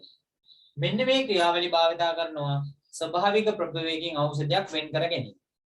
ඇත්තටම අපි මේවා කතා කරාට ලෝකේ මේ මූලධර්ම මත පදනම් වෙලා නවීන උපකරණ හදලා තියෙනවා. එතකොට කවුරු හරි කෙනෙක්ට ගෙදර තාත්තා බිස්නස් කරනවා නම් උනන්ට හොඳ ව්‍යාපාරික අවස්ථාවක් තමන් ඉගෙන ගන්න දෙයි. ඉස්සරහට යන්න පුළුවන් හොඳ මාර්ගයක් තමයි මෙන්න මේ නිස්සාරණය කියන්නේ. වැනිලා නිස්සාරණය කරන්න පුළුවන්. කරාම්බෝල නියෝජන ලංකාවේ ගොඩාක් වෙලාවට ලංකාවේ ආර්ථිකයේ ගොඩට එන්නේ නැත්තේ හැමදේම අමුද්‍රව්‍ය විදියට තමයි අපනයනය කරන්නේ. අමුද්‍රව්‍ය විදියට අපනයනය කරන්නේ නැතුව අමුද්‍රව්‍ය ප්‍රොසෙස් කරලා යම් කිසි ක්‍රියාවලියකට භාජනය කළා. උදාහරණයක් විදිහට කරාබු නැටි අපද්‍රව්‍ය විදිහට අපනයනය කරන විදිහට යූජිනෝල් අපි වෙන් කර ගන්නවා. කරාබු තෙල් අර ගන්නවා. කරාබු තෙල් එක අපනයනය කරනොත් අපිට ලොකු මුදලක් ගන්න පුළුවන්. මේ අන්නේ විදිහේ දේවල් වලට යොමු වෙනවා නම් මෙන්න මේ පාඩම් ගොඩක් හොඳයි. ඔය රංජන සරේම මේ ගැන හොඳටම දන්නවා. මොකද ඒගොල්ලන්ගේ සබ්ජෙක්ට් මේක. රයිට්. එහෙනම් ස්වභාවික ප්‍රභේවයකින් ඖෂධයක් වෙන් කර ගැනීමේ ක්‍රම එන්න 16 වෙනි එක. පළවෙනි එක තෙරපීම. පළවෙනි එක තෙරපීම.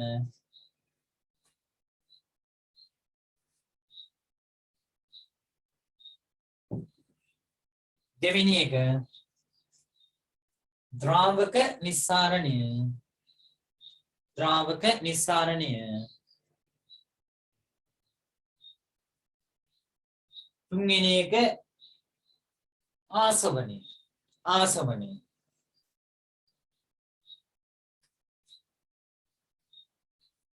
තෙරපීම, ද්‍රාවක නිස්සාරණය, ආසවණය. ආසවණය අවස්ථා දෙකක් තියෙනවා. උමාලාසවණය සහ ජලාසවණය. අපි ඒක පස්සේ බලමු. right මම මෙතෙන්දී අරගන්නේ ද්‍රාවක නිස්සාරණය කියන එක තමයි ඊගාව විදිය. ඔයගොල්ලන්ට මේ පාඩමේ සම්පූර්ණ printed note එකක් දෙනවා පන්තිය පටන් ගන්න. එන්න ඔයගොල්ලන්ගේ පන්තියේ සුවිශේෂයි අපේ තියෙන පන්තියේ. මේ පාඩම් තව පාඩම් දෙකක් විතර ගියපම විභාග ප්‍රශ්න ටික කරන්න පටන් ගන්නවා. එතකොට එහෙනම් පන්තියේ මේකේ රැඳිලා ඉන්න විභාග ප්‍රශ්න එතකොට අනිත් අයට විභාග ප්‍රශ්න කරන්නේ සෑහෙන කල් ගිහිලා ඔයගලන්ට විභාග ප්‍රශ්න වලින් තමයි සාමාන්‍ය ප්‍රශ්න වලට එන්නේ. නෑ SFT කියන බයක් ඇති කරගන්නේ නැති වෙන ආකාරයට පන්තිය මෙහෙවන්නේ. right දැන් මම එන්නේ ද්‍රාවක නිස්සාරණය.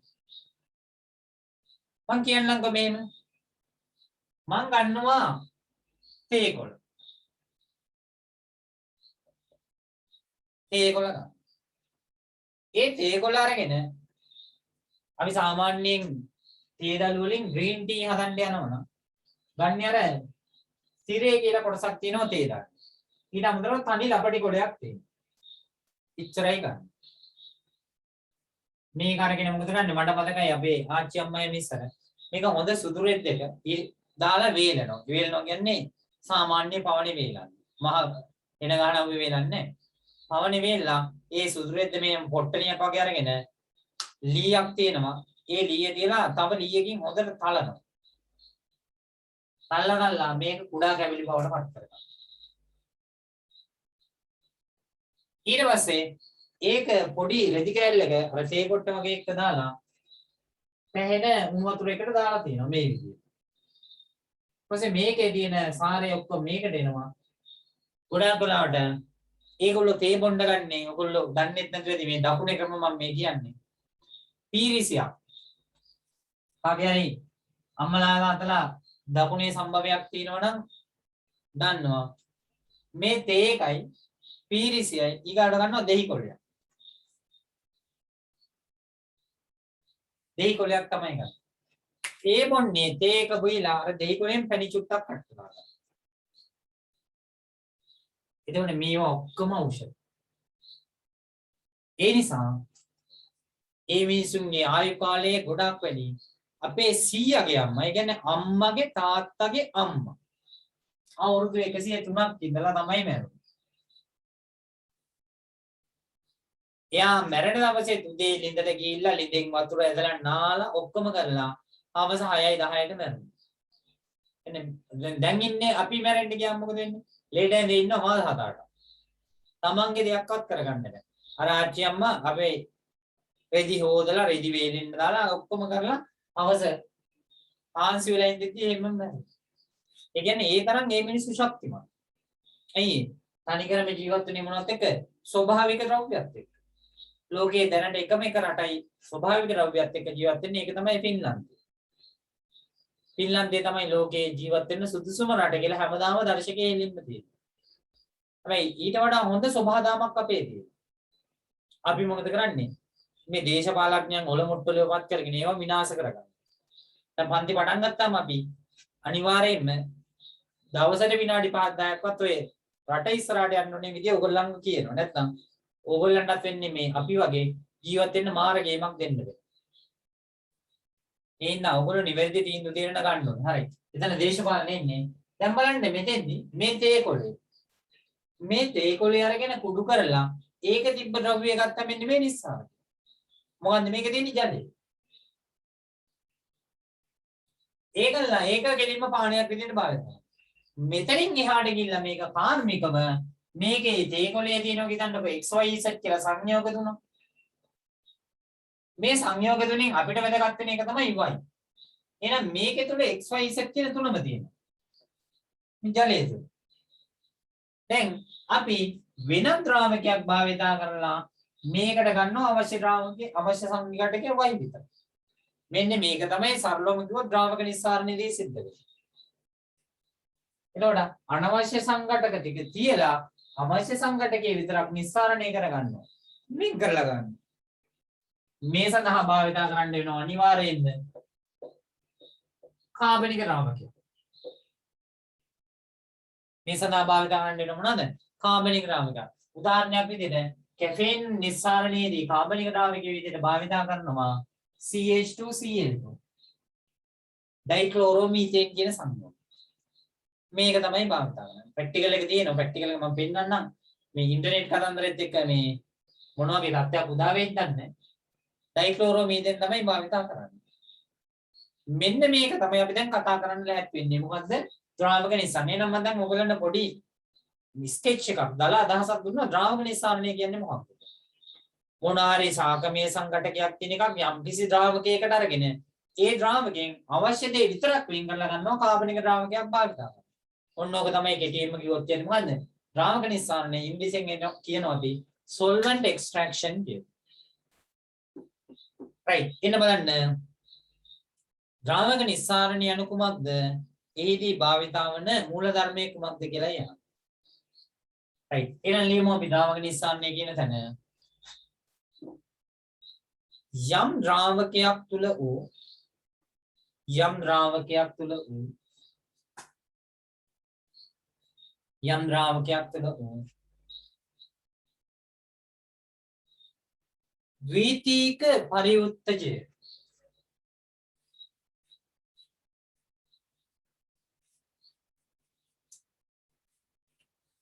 යම් ද්‍රාවකයක් තුල වූ ද්විතීක පරිඋත්තජය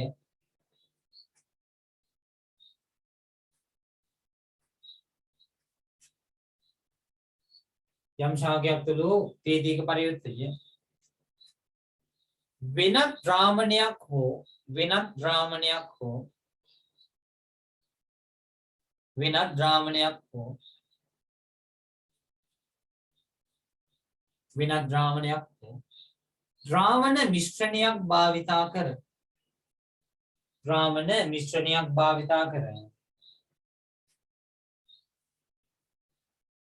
ද්‍රාවණ මිශ්‍රණයක් භාවිතා කර එම ද්‍රාවකයේ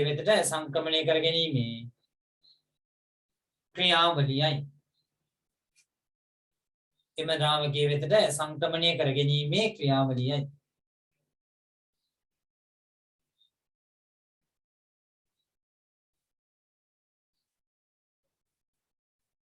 එහෙනම් මං කිව්වා මෙතෙන්දී අපිට වැදගත්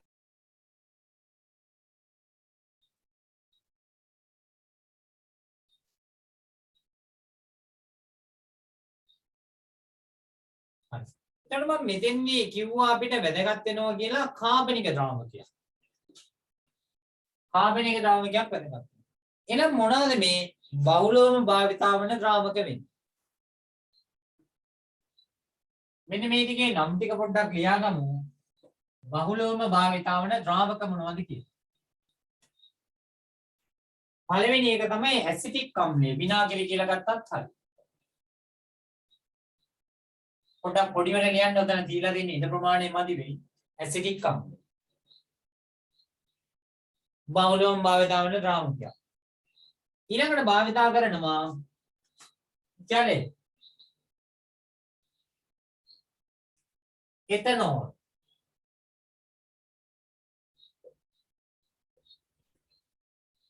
ඊළඟට ඩයික්ලෝරෝමීතේන්.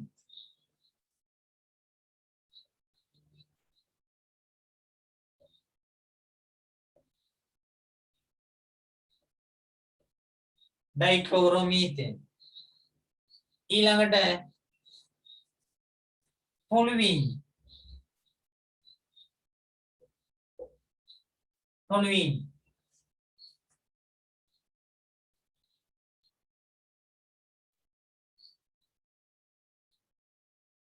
මම දැන් මාරු කරා මේ ඩයලොග් එකකට බලමු මේකෙන් අතරියදී. තොලුවින්. ඊගවට එතිල් ඇසිටේට්.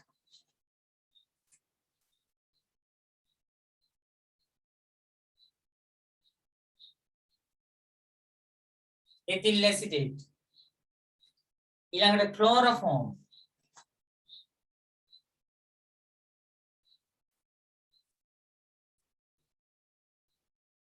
ක්ලෝරෝෆෝම්. ඊළඟට ඩයි එතිල් ඊතර.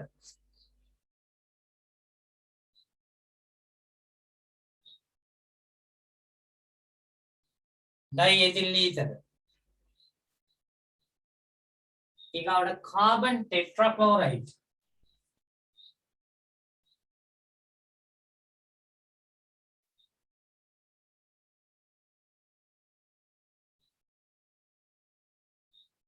කාබන් ටෙට්‍රාක්ලෝරයිඩ්. ඊළඟට හෙක්සේන්.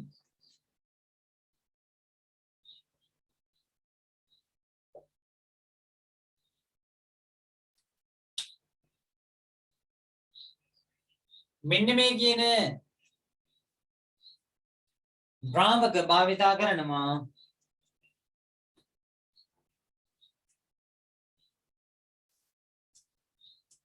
ද්‍රාවක නිස්සාරණය. ඇසිටික් අම්ලය, ජලය, එතනෝල්, ඩයික්ලෝරෝමීතේන්, තොලුවින්, එතිල් ඇසිටේට්, ක්ලෝරෝෆෝම්, ඩයිඑතිල් ඊතර, කාබන් ටෙට්‍රාක්ලෝරයිඩ් සමග හෙක්සේන්. මෙන්න මේවා භාවිතා කරනවා.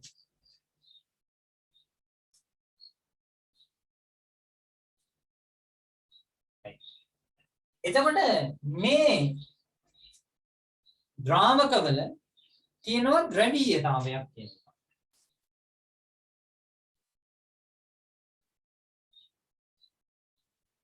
අපි ජලය ගත්තොත් ජලය ද්‍රවීය ද්‍රාවකයක් කියලා කියනවා. හැබැයි හෙක්සේන් ගත්තොත් එයා නිර්ද්‍රවීය ද්‍රාවකයක් කියලා කියනවා. ජලය ගත්තොත් ද්‍රවීය ද්‍රාවකයක්, හෙක්සේන් කියන්නේ නිර්ද්‍රවීය ද්‍රාවකයක්. මොකද ඔය කතාව කියලා බලන්න ඕනේ ඊගා.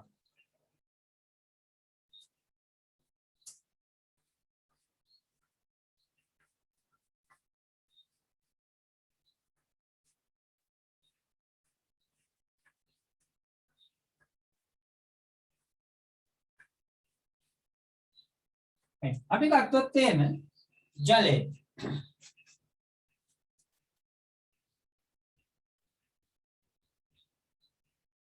ජලය කියන්නේ කෝණික අණුව. ජලය කියන්නේ කෝණික අණුව.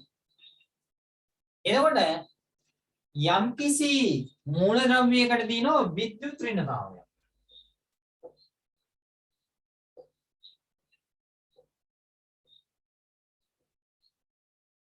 මොකද්ද මේ විද්‍යුත් ඍණතාවය කියන්නේ? මේ අපි ගත්තොත් එහෙම මෙතන මේ තියෙන්නේ බන්ධනයක්නේ. අපි ඕගොල්ලෝ O level පන්තියේදී බන්ධනයෙන් දාට මෙයාගේ ඉලෙක්ට්‍රෝනේ මෙන්න මෙයාගේ ඉලෙක්ට්‍රෝනේ මෙහෙම කියනවා. එහෙම ඉලෙක්ට්‍රෝන පීඩන්නේ නැහැ. එන්න මේ සිලබස් එකේ තියෙන පොඩි අඩුපාඩු. අඩු මේ බන්ධනයේ ඉලෙක්ට්‍රෝන පීඩන විද්‍යුත් ඍණතාවයෙන් පොඩ්ඩක් හරි මතක් කරා නම් හරි. කාබනික සංයෝගයක ඉලෙක්ට්‍රෝන පයි ඉලෙක්ට්‍රෝන වලාව සිග්මා ඉලෙක්ට්‍රෝන වලාව ඔහොම පොඩ්ඩක් හරි හඳුන්වීමක් තිබ්බනම් හරි. නමුත් මේ හඳුන්වීමක් නැහැ. දැන් ඔයගොල්ලෝ හිතන්නේ මේ ඉලෙක්ට්‍රෝන ඇත්තටම තියෙන්නේ එකාක්ෂික වල. තියෙනවා S කාක්ෂික, P පාක්ෂික ස්පාක්ෂික මම D එහෙම කියලා තියෙනවා. නමුත් ඒවා අපිට කිසි දෙයක් නැහැනේ. අපි හිතමු මේ විදිහම. මෙන්න මේ දෙන්නාගේ ඉලෙක්ට්‍රෝන ගැවසෙන කලාපයක් තියෙනවා. කාගේද? ඔක්සිජන් වල ඉලෙක්ට්‍රෝන ගැවසෙන කලාපයයි හයිඩ්‍රජන් වල ඉලෙක්ට්‍රෝන ගැලපෙන කලාපයක් තියෙනවා. එතකොට මෙන්න මේ ඔක්සිජන් ඉලෙක්ට්‍රෝන වැඩිපුර ඇදලා ගන්න. මේ දෙන්න අතර තියෙන මේ ඉලෙක්ට්‍රෝන වැඩිපුර ඇදලා ගන්න ඔක්සිජන්. එතකොට මේ බන්ධනයේ හැඩය මෙන්න මේ ආකාරයට වෙනස් වෙනවා කියන එක ගන්නවා. ඒ කියන්නේ ඉලෙක්ට්‍රෝන වැඩිපුර ගැවසෙන්න ගන්න ඔක්සිජන් ටික. එතකොට මේ පැත්තට මෙහාට ඉලෙක්ට්‍රෝන අඩුවක් එනවා. කාටද? හයිඩ්‍රජන්.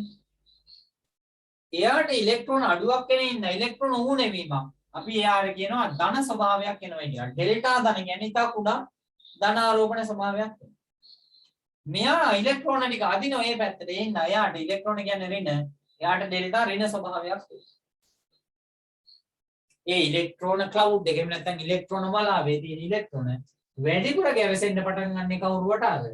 ඔක්සිජන් වල. එතකොට මේ බන්ධනයේ ඉලෙක්ට්‍රෝන මේ පැත්තේ වැඩිපුර ගැවසෙන්න ගන්නවා. මේ බන්ධනයේ ඉලෙක්ට්‍රෝන වැඩිපුර මේ පැත්තේ ගැවසෙන්න ගන්නවා. මෙන්න මේ කියන සංසිද්ධිය. එහෙනම් මෙයා ඩෙල්ටා වශයෙන් ධන ආරෝපණයකුත් මෙයා ඩෙල්ටා ඍණ ආරෝපණයකුත් මෙයා ඩෙල්ටා ධන ආරෝපණයකුත් මෙයා ඩෙල්ටා ඍණ ආරෝපණයකුත්. දැන් මෙයා මේ පැත්තෙනුත් ඉලෙක්ට්‍රෝන අදිනවා මේ පැත්තෙනුත් ඉලෙක්ට්‍රෝන අදිනවා. එහෙනම් අපි දන්නවා මේක නිකන් සම්ප්‍රයුක්ත බලයක් වගේ මෙයාට එනවා මේ පැත්ත. ඔන්න ඔය කතන්දරයට කියනවා අපි ද්විදව ගූර්ණයක් කියලා. ද්විදව ගූර්ණය. මෙන්න මේ කතන්දරයට කියනවා ද්විදව ගූර්ණය කියලා. එතකොට මෙන්න මේ ද්විදව ගූර්ණයක් තියෙන අණුවකට අපි කියනවා ද්‍රවීය අණුවක් කියලා.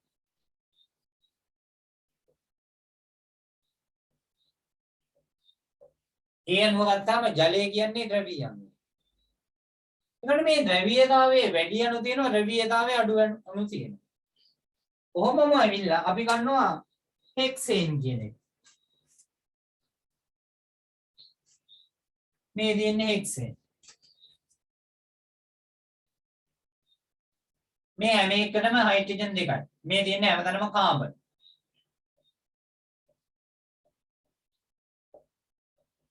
ඒක න සයික්ලෝහෙක්සේන් කියලා කියන්නේ.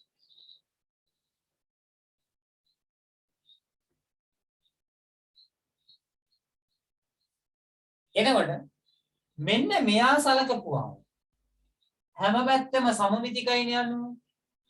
එන කවුරුත් එක්කෙනෙක්ට අභිභව අනිත් එක්කෙනා අදින්නේ නැහැ. එහෙනම් මේ අණුවට අපි කියනවා මෙයා ද්‍රවීය වුණා නම් මෙයා මොකක්ද? නිර්ද්‍රවීය.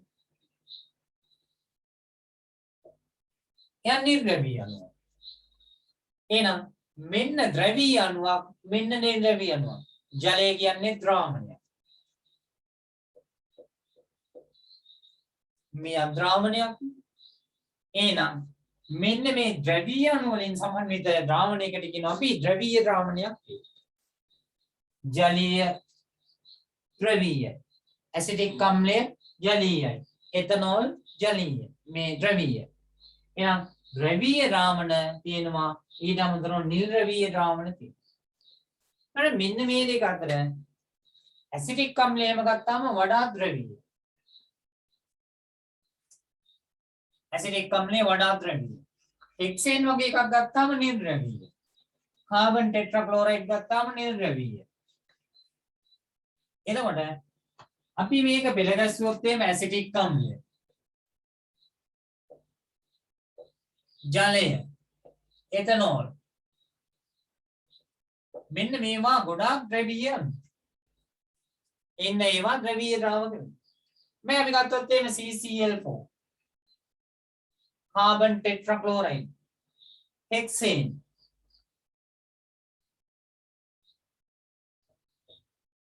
මේවා නිර්ද්‍රවීය.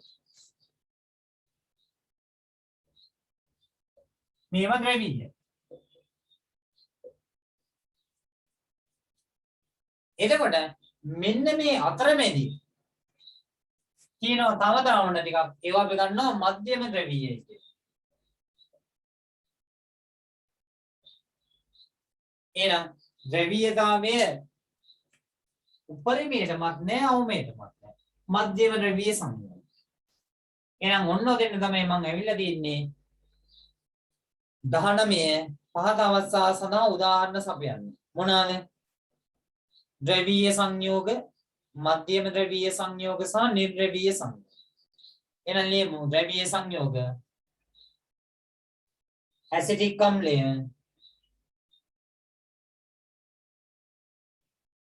ඇසිටික් අම්ලය, ජලය, ඇසිටික් අම්ලයේ ජලය,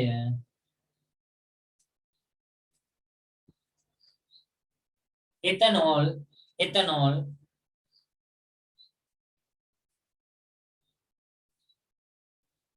මෙතනෝල්.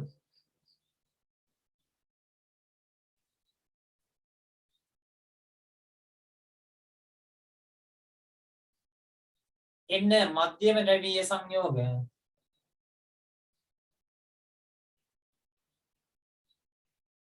ඩයික්ලෝරෝමීතේන්,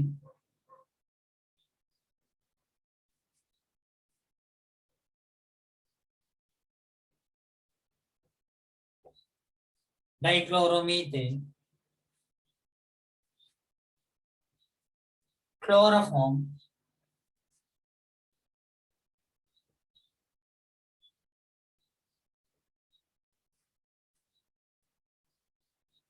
ඩයික්ලෝරෝමීතේන්, ක්ලෝරෝෆෝම්, ඇසිටෝන් වගේ දේවල් ගන්න පුළුවන්.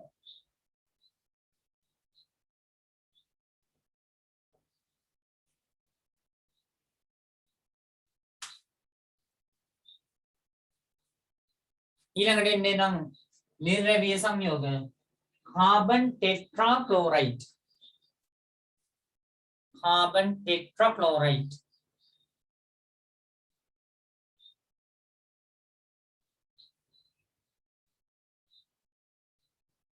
හෙක්සේන්,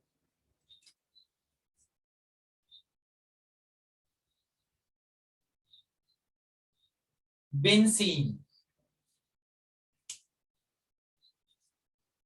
කාබන් ටෙට්‍රාක්ලෝරයිඩ්, හෙක්සේන්, බෙන්සීන්.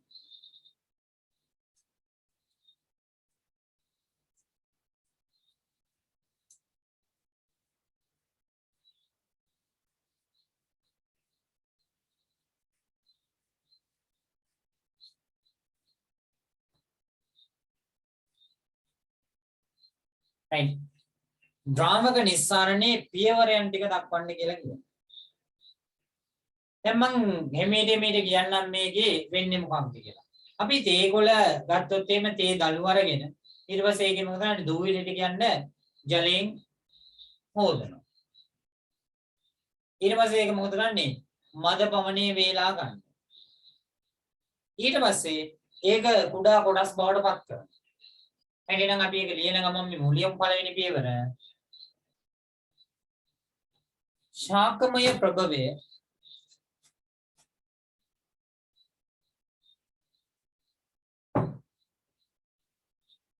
ශාකමය ප්‍රභවය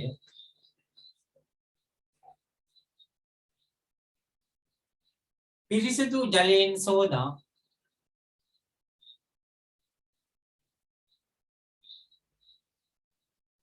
පිරිසිදු ජලයෙන් සෝදා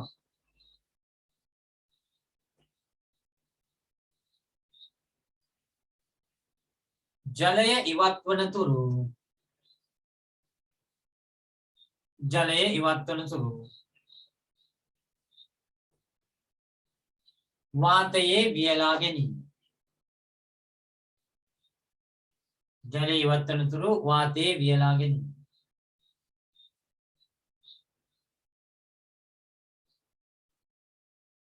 එහෙම නැත්නම් අපි විද්‍යාගාරයකදී අපිට අවන් එකක් තියෙනවනම් සෙල්සියස් අංශක 40 72ක් වේල ගන්න පුළුවන් නියත ස්කන්ධයක් ලැබෙනවා.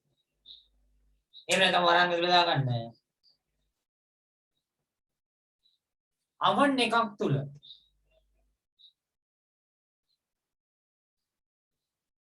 අවන් එකක් තුල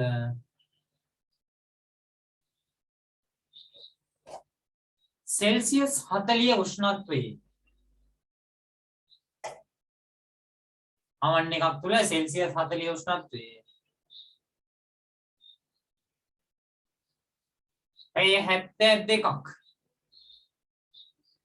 පැය 72ක්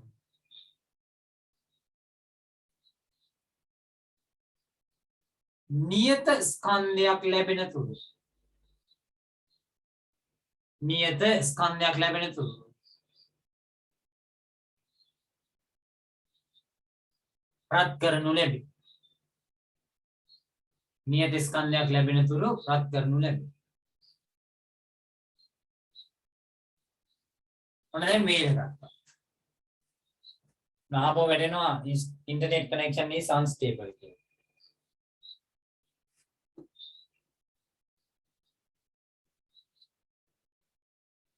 ඊට පස්සේ අපි කරන්නේ මේ ශාකමය ද්‍රව්‍ය සුදුසු ක්‍රමවේදයක් භාවිත කරලා කුඩා කැබලි බවට පත් කරගන්න. සරලවම කිව්වොත් අපි මේ තේ කොළයක් නම් ගත්තේ තේ කුඩුව ගන්න. එහෙනම් නියම දෙවෙනි එක දෙවෙනි පියවර. ශාකමය ද්‍රව්‍ය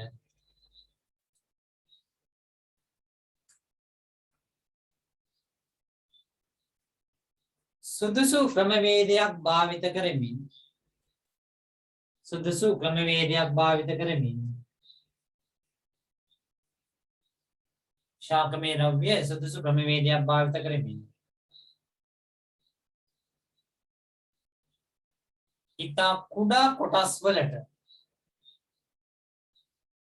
ඉතා කුඩා කොටස් වලට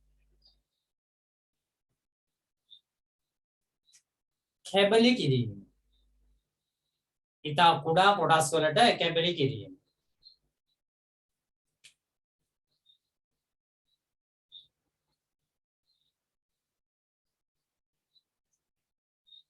අපි මෙතෙන්දී නම් කරන්නේ වතුර දාලා ඉවරලා මේ තේ කුඩු ටික හොඳට තම්බ ගන්න. කහට එකක් හදාගන්න. වතුර දාලා ඉවරලා තේ කුඩු ටික හොඳින් තම්බ ගන්න.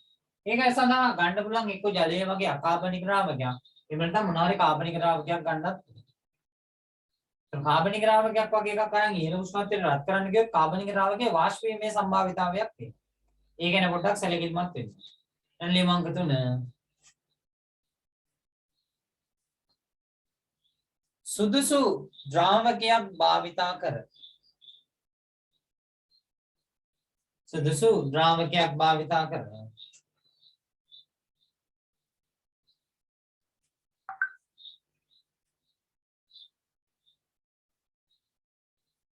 සුදුසු ද්‍රාවකයක් භාවිතා කර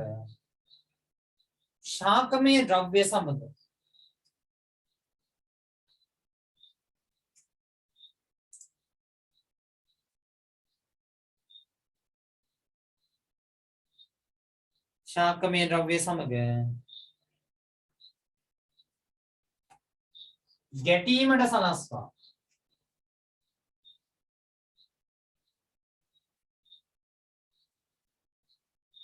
ගැටීමට සලස්වා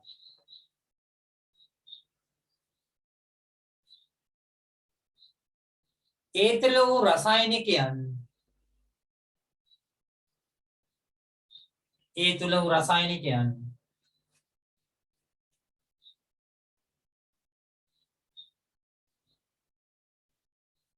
රසායනිකයන්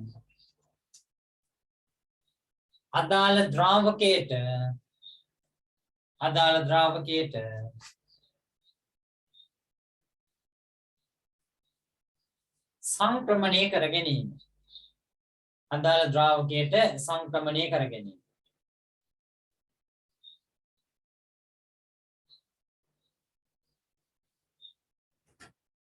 වරහන් ඇතුළේ දාගන්න මව් ද්‍රාවණයේ පිළියෙල කර ගැනීම. මම ඊගාට ප්‍රැක්ටිකල් එක විස්තර කරනකොට ඔයගලන්ට තේරෙයි මව් ද්‍රාවණයේ පිළියෙල කර ගැනීම.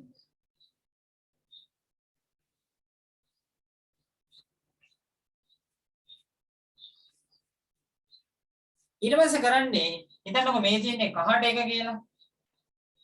ඒ කහට එකේ කැෆේනුත් තියෙනවා. කැෆීන් වලට අමතරව වෙනත් ද්‍රව්‍යයක් තියෙනවා. එතකොට කැෆීන් විතරක් අපි වෙන් කරගන්න ඕනේ. අනිත් ද්‍රාවණය තියලා කැෆීන් විතරක් වෙන් කරගන්න. කැෆීන් විතරක් හොඳින් ද්‍රවණය වෙන කාබනික ද්‍රාවකයක් තෝරගන්න. මේ සඳහා අපි නම් ගන්න මෙතෙන්දී CH2Cl2 ඩයික්ලෝරෝමීතේන් තමයි ගන්න. ඔන්න මේ ගත්තේ ජලය නම් මෙයා කාබනික ද්‍රාවකය. එහෙනම් ලියමික අපිවර සුදුසු කාබනික ද්‍රාවකයක්. සුදුසු කාබනික ද්‍රාවකයක්. සුදුසු කාබනික ද්‍රාවකයක් භාවිතා කර. සුදුසු කාබනික ද්‍රාවකයක් භාවිතා කර.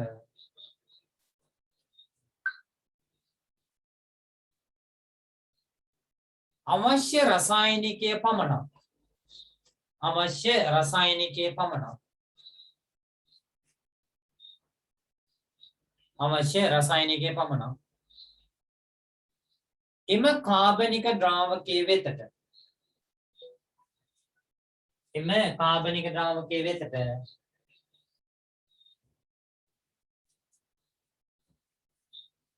සංක්‍රමණය කර ගැනීම. එම කාබනික ද්‍රාවකයේ වෙතට සංක්‍රමණය කර ගැනීම.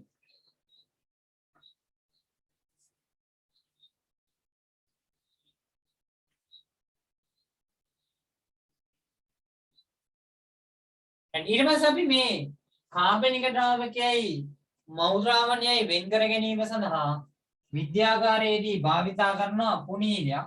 ඒකට කියනවා බේරුම් පුනීලය කියලා.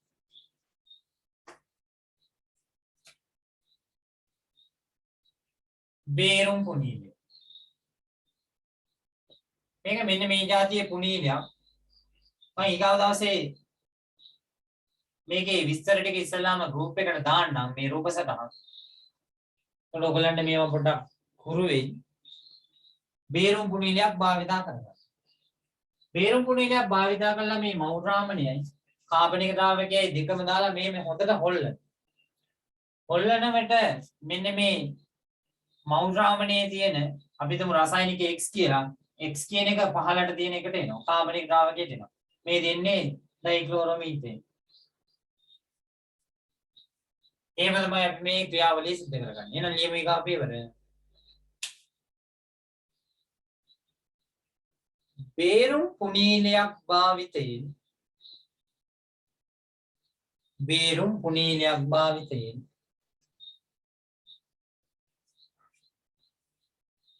බේරුම් පුනීලයක් භාවිතයෙන්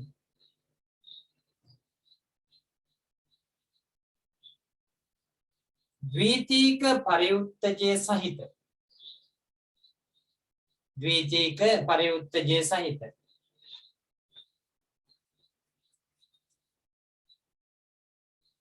කාබනික ස්තරයේ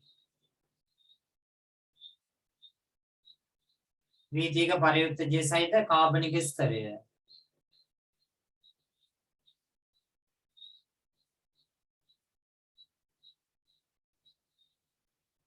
වෙන් කර ගැනීම. කාබනික ස්තරය වෙන් කර ගැනීම.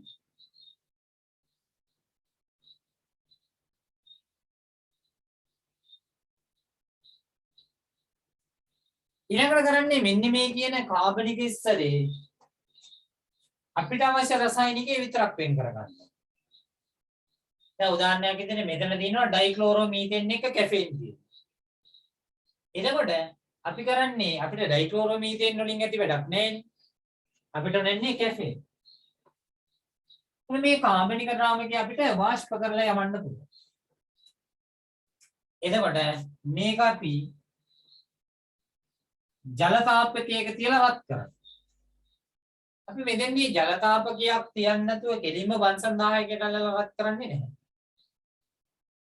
කෙලින්ම බන්සන් 1000කට අල්ලලා රත් කරොත් මෙන්න මේ රසායනික ගුණ වෙනස් වෙනවා. මොකද වැඩි උෂ්ණත්වයක් අවුල්.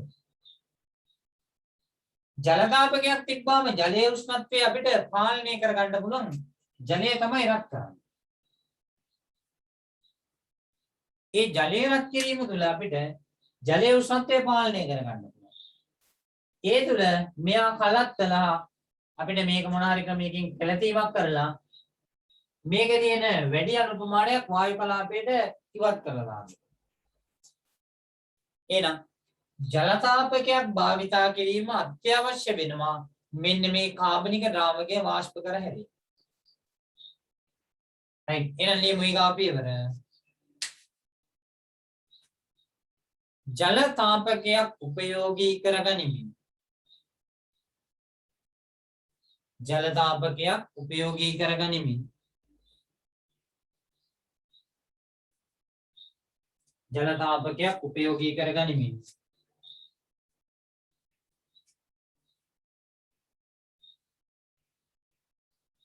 අදාළ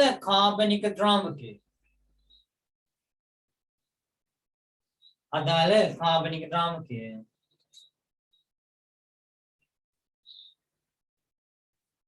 වාෂ්ප කර හැරීම.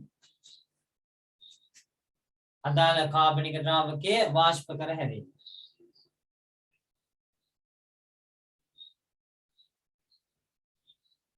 ජල තාපකයක් උපයෝගී කරගනිමින් අදාළ කාබනික ද්‍රාවකය වාෂ්ප කර හැරීම.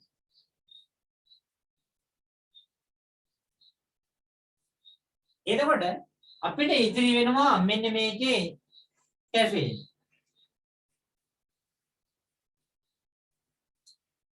මේක ඉතිරි වෙනවා කැෆීන්. මොකද මේ භාජනය. ඔන්න දැන් මේකේ කැෆීන් ඉතිරි වෙලා ඉන්නවා. හැබැයි මේ කැෆීන් අපිට 100% සංසුද්ධ අවස්ථාවේ ලැබෙන්නේ නැහැ. මේ සංසුද්ධ නොවන ඵලයකින් අපි ඒකට කියනවා අශුද්ධ ඵලයක් කියලා.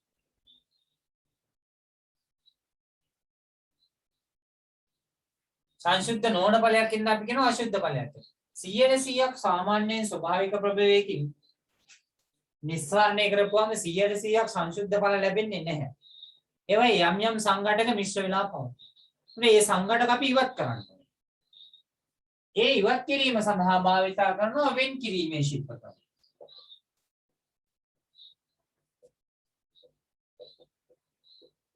වෙන් කිරීමේ ශිල්පකම භාවිතා කරනවා.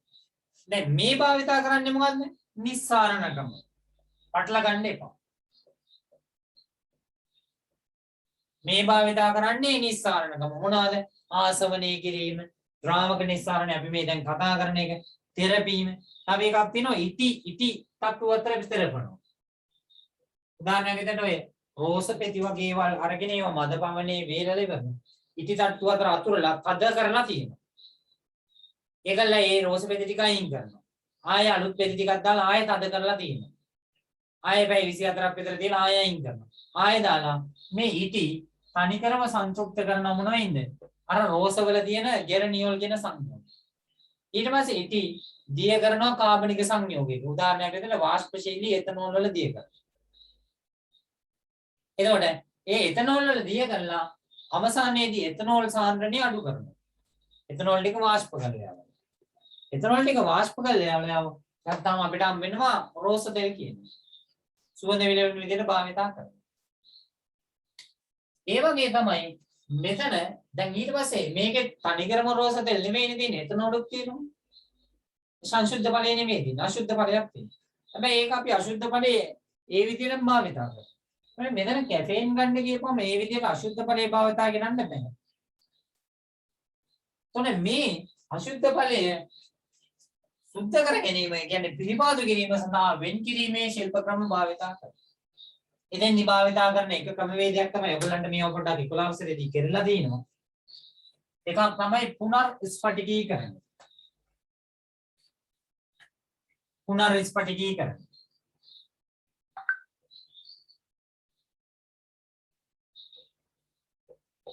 පුනර්ස්පටිකීකරණය. තව එකක් තමයි වර්ණලේඛ ශිල්පය.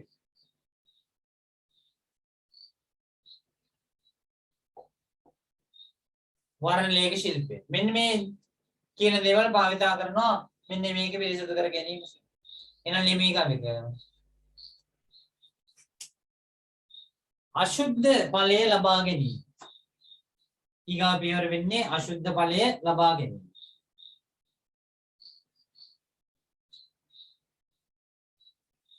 අශුද්ධ ඵලය ලබා ගැනීම.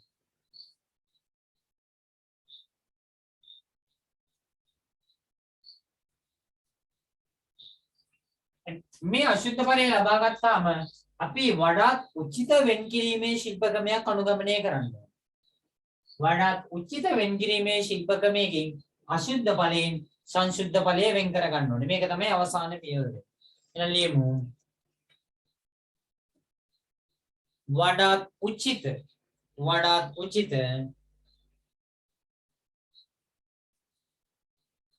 වඩාත් උචිත වෙන්කිරීමේ ශිල්පීය ක්‍රමයක්.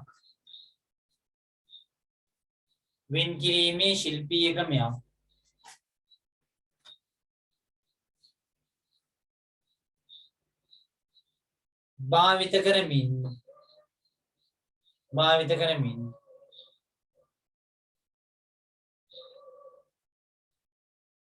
වඩාත් උචිත වෙන්කිරීමේ ශිල්පීය ක්‍රමයක් භාවිත කරමින් අශුද්ධ ඵලයෙන්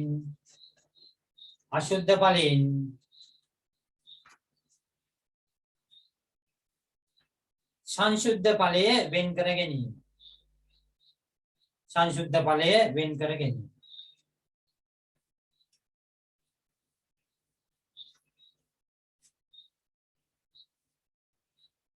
කොහරි දැනග පොඩ්ඩක් ලියා ගන්න ඔය ද්‍රාවක නිස්සාරණයේදී තෝරා ගන්නා ලද ද්‍රාවකයේ තිබිය යුතු ගුණාංග. මට ඒක ඇඩ් කරන්න අමතක වෙලා තියෙනවා. ඔය ඉඳ තියෙන තැනකින් පිටුවකින් හරි අන්තිම පිටුවකින් හරි කොහෙන් හරි ලියා ගන්න. නැත්නම් කොලයක ලියලා හරි යමුණ ගන්න.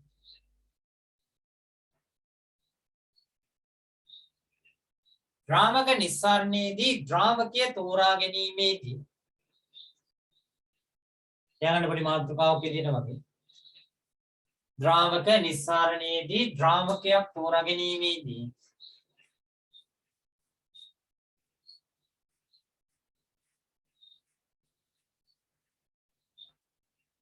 නිස්සාරණයේදී ද්‍රාවකයක් තෝරා ගැනීමේදී සැලකිය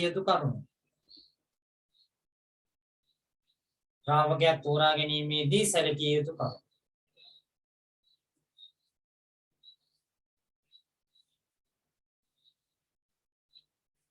අපි ගන්නේ හිතන්නකො කැෆේන් කියලා. අපි ගන්න යන්නේ කැෆේ. එනකොට අපි ද්‍රාවකයේ විදියට තෝරා ගන්නවා CH2Cl2. ඒ කියන්නේ මොනවද? ඩයික්ලෝරෝමීතේ. ද්‍රාවකයේ විදියට තෝරා ගන්නවා ඩයික්ලෝරෝමීතේ. කිසිම අවස්ථාවක මේ දෙන්න රසායනිකව ප්‍රතික්‍රියා කළ යුතු නැහැ. එහෙම වුණොත් අපිට මෙයාව වෙන් කරගන්න. එහෙනම් අනිවාර්යයෙන්ම ද්‍රාවකය මේ තියෙන්නේ ද්විතීයික පරියුත්තජයත් එක්ක කිසිදු ආකාරයකින් රසායනික ප්‍රතික්‍රියාවක් සිදු විය යුතු නැහැ. එහෙනම් යම් පළවෙනි එක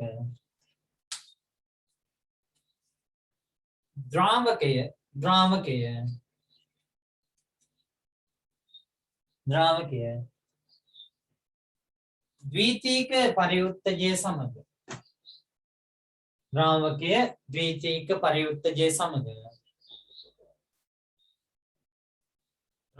ද්විතීයික පරියුත්තජය සමග රසායනික ප්‍රතික්‍රියාවක් සිදු නොකිරීම. ද්‍රාවකයේ ද්විතීයික පරියුත්තජය සමග රසායනික ප්‍රතික්‍රියාවක් සිදු නොකිරීම.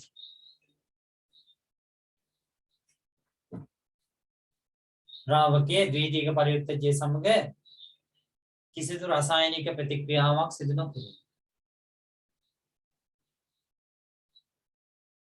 ඒ වගේම තමයි මෙන්න මෙයාට හානි කරන්න බෑ. මෙයාව වෙන ද්‍රව්‍යයක් බවට පත් කරොත් ඒ කියන්නේ අපි සරලව කිව්වොත් වියෝජනයක් කරනවා. එහෙම වුණොත් එimhe අපිට කැෆීන් ලබා ගැනීම හැකියාවක් නැති වෙනවා. එහෙනම් නියම දෙවෙනි එක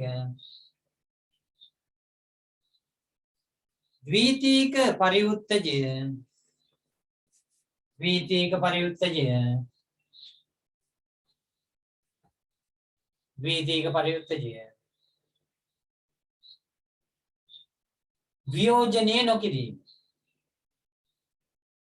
ද්විතීක පරිඋත්සජයේ වියෝජනීය නොකිරීම.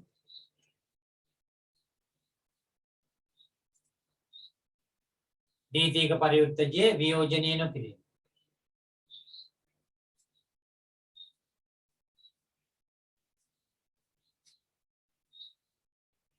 ද්විතීක පරිඋත්සජයේ වියෝජනීය නොකිරීම. ඊළඟට අපි කිව්වා මේක ඩයික්ලෝරෝමීතේන් වාෂ්ප කරලා යවන්නනේ. එහෙනම් වාෂ්ප කරලා යවන්න පහසු වෙන්න අපි මේක රත් කරන්නේ ජල තාපකය. එහෙනම් මෙයාගේ තාපාංකය සාපේක්ෂව අඩු වෙනවා. වැඩි උෂ්ණත්වයකට රත් කරොත් කැෆේන් විනාශ වෙනවා. එහෙනම් මෙයා සතු ගුණාංගයක් තමයි මොකද්ද? තාපාංකයේ සාපේක්ෂව අඩු වෙන්නේ. මේ පාඩමෙන් හොඳ ප්‍රශ්න අහනවා විභාගයේ හැම අවුරුද්දෙම අහලා තියෙනවා. ඇදෙන ලියමු ඊගාව කරනවා. අඩු තාපාංකයක් සහිත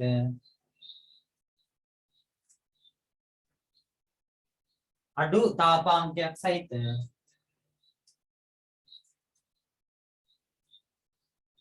අඩු තාපාංකයක් සහිත ද්‍රාවකයක් වීම.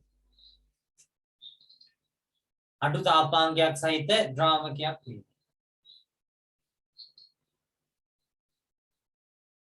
අඩු තාපාංකයක් සහිත ද්‍රාවකයක්.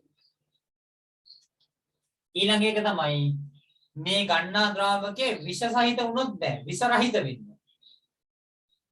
එහෙම නැතුනොත් අපිට අනවශ්‍ය ප්‍රශ්න වලට මුහුණ දාන්න. දැන් ලියමු ඊගාව එක.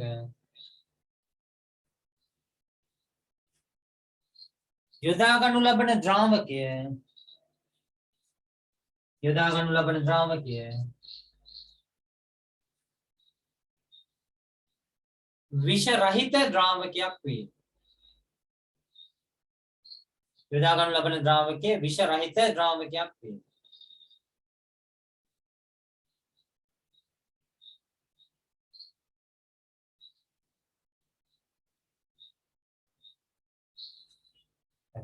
ඊළඟට අපි මේක ඉස්සල්ලාම ගන්නේ ජලයටනේ ගන්නේ. ජලයට වඩා වැඩියට හොඳින් මේක දිය වෙන්න. එහෙම දිය වුණාම තමයි අපිට කාබනික ද්‍රාවකයේ විතර සියලුම කැෆේන් ටික ගන්න පුළුවන්. එහෙනම් ලියමු. නිස්සාරණය කරනු ලබන ද්විතීක පරිඋත්සජය නිස්සාරණය කරනු ලබන ද්විතීක පරිඋත්සජය නිස්සාරණය කරනු ලබන ද්විතීක පරිඋත්සජය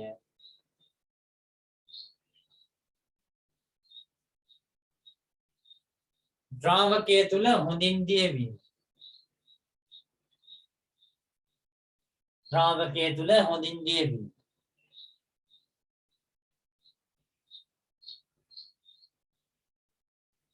ද්‍රාවකයේ තුල හොඳින් දියවීම. දැන් අපි ගත්තොත් එහෙම තේ කොළ වල තියෙන්නේ කැෆේන් විතරක් නෙමෙයිනේ. විවිධ ටැනින් වර්ග තියෙනවා. ක්වීනෝන් තියෙනවා. එතකොට මෙව්වත් මෙයා තුල දිය වුණොත් එහෙම වැඩේ මොකද වෙන්නේ? අල වෙනවා. වැඩේ එතනින් කොට දා ගන්න බැරි වෙනවා. එහෙනම් තෝරාගත්ත සංයෝගය අපි තෝරාගන්නේ මොකද? කැෆේන් විතරක් මෙයා තුල දිය වෙන්න ඕනේ. මෙව්ව දිය වෙලා හරියන්නේ නැහැ. එනලිම අවසාන කාරණාව විදියට තෝරාගත් ද්‍රාවකයේ තුල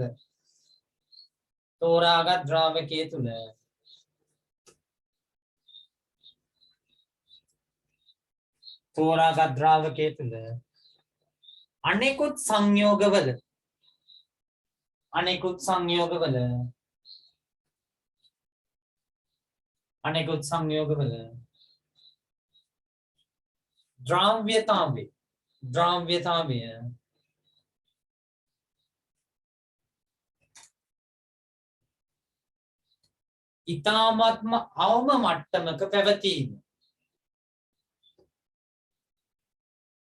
ඊ타ත්ම අවම මට්ටමක පැවතීම. හෝ ශුන්‍ය වීම.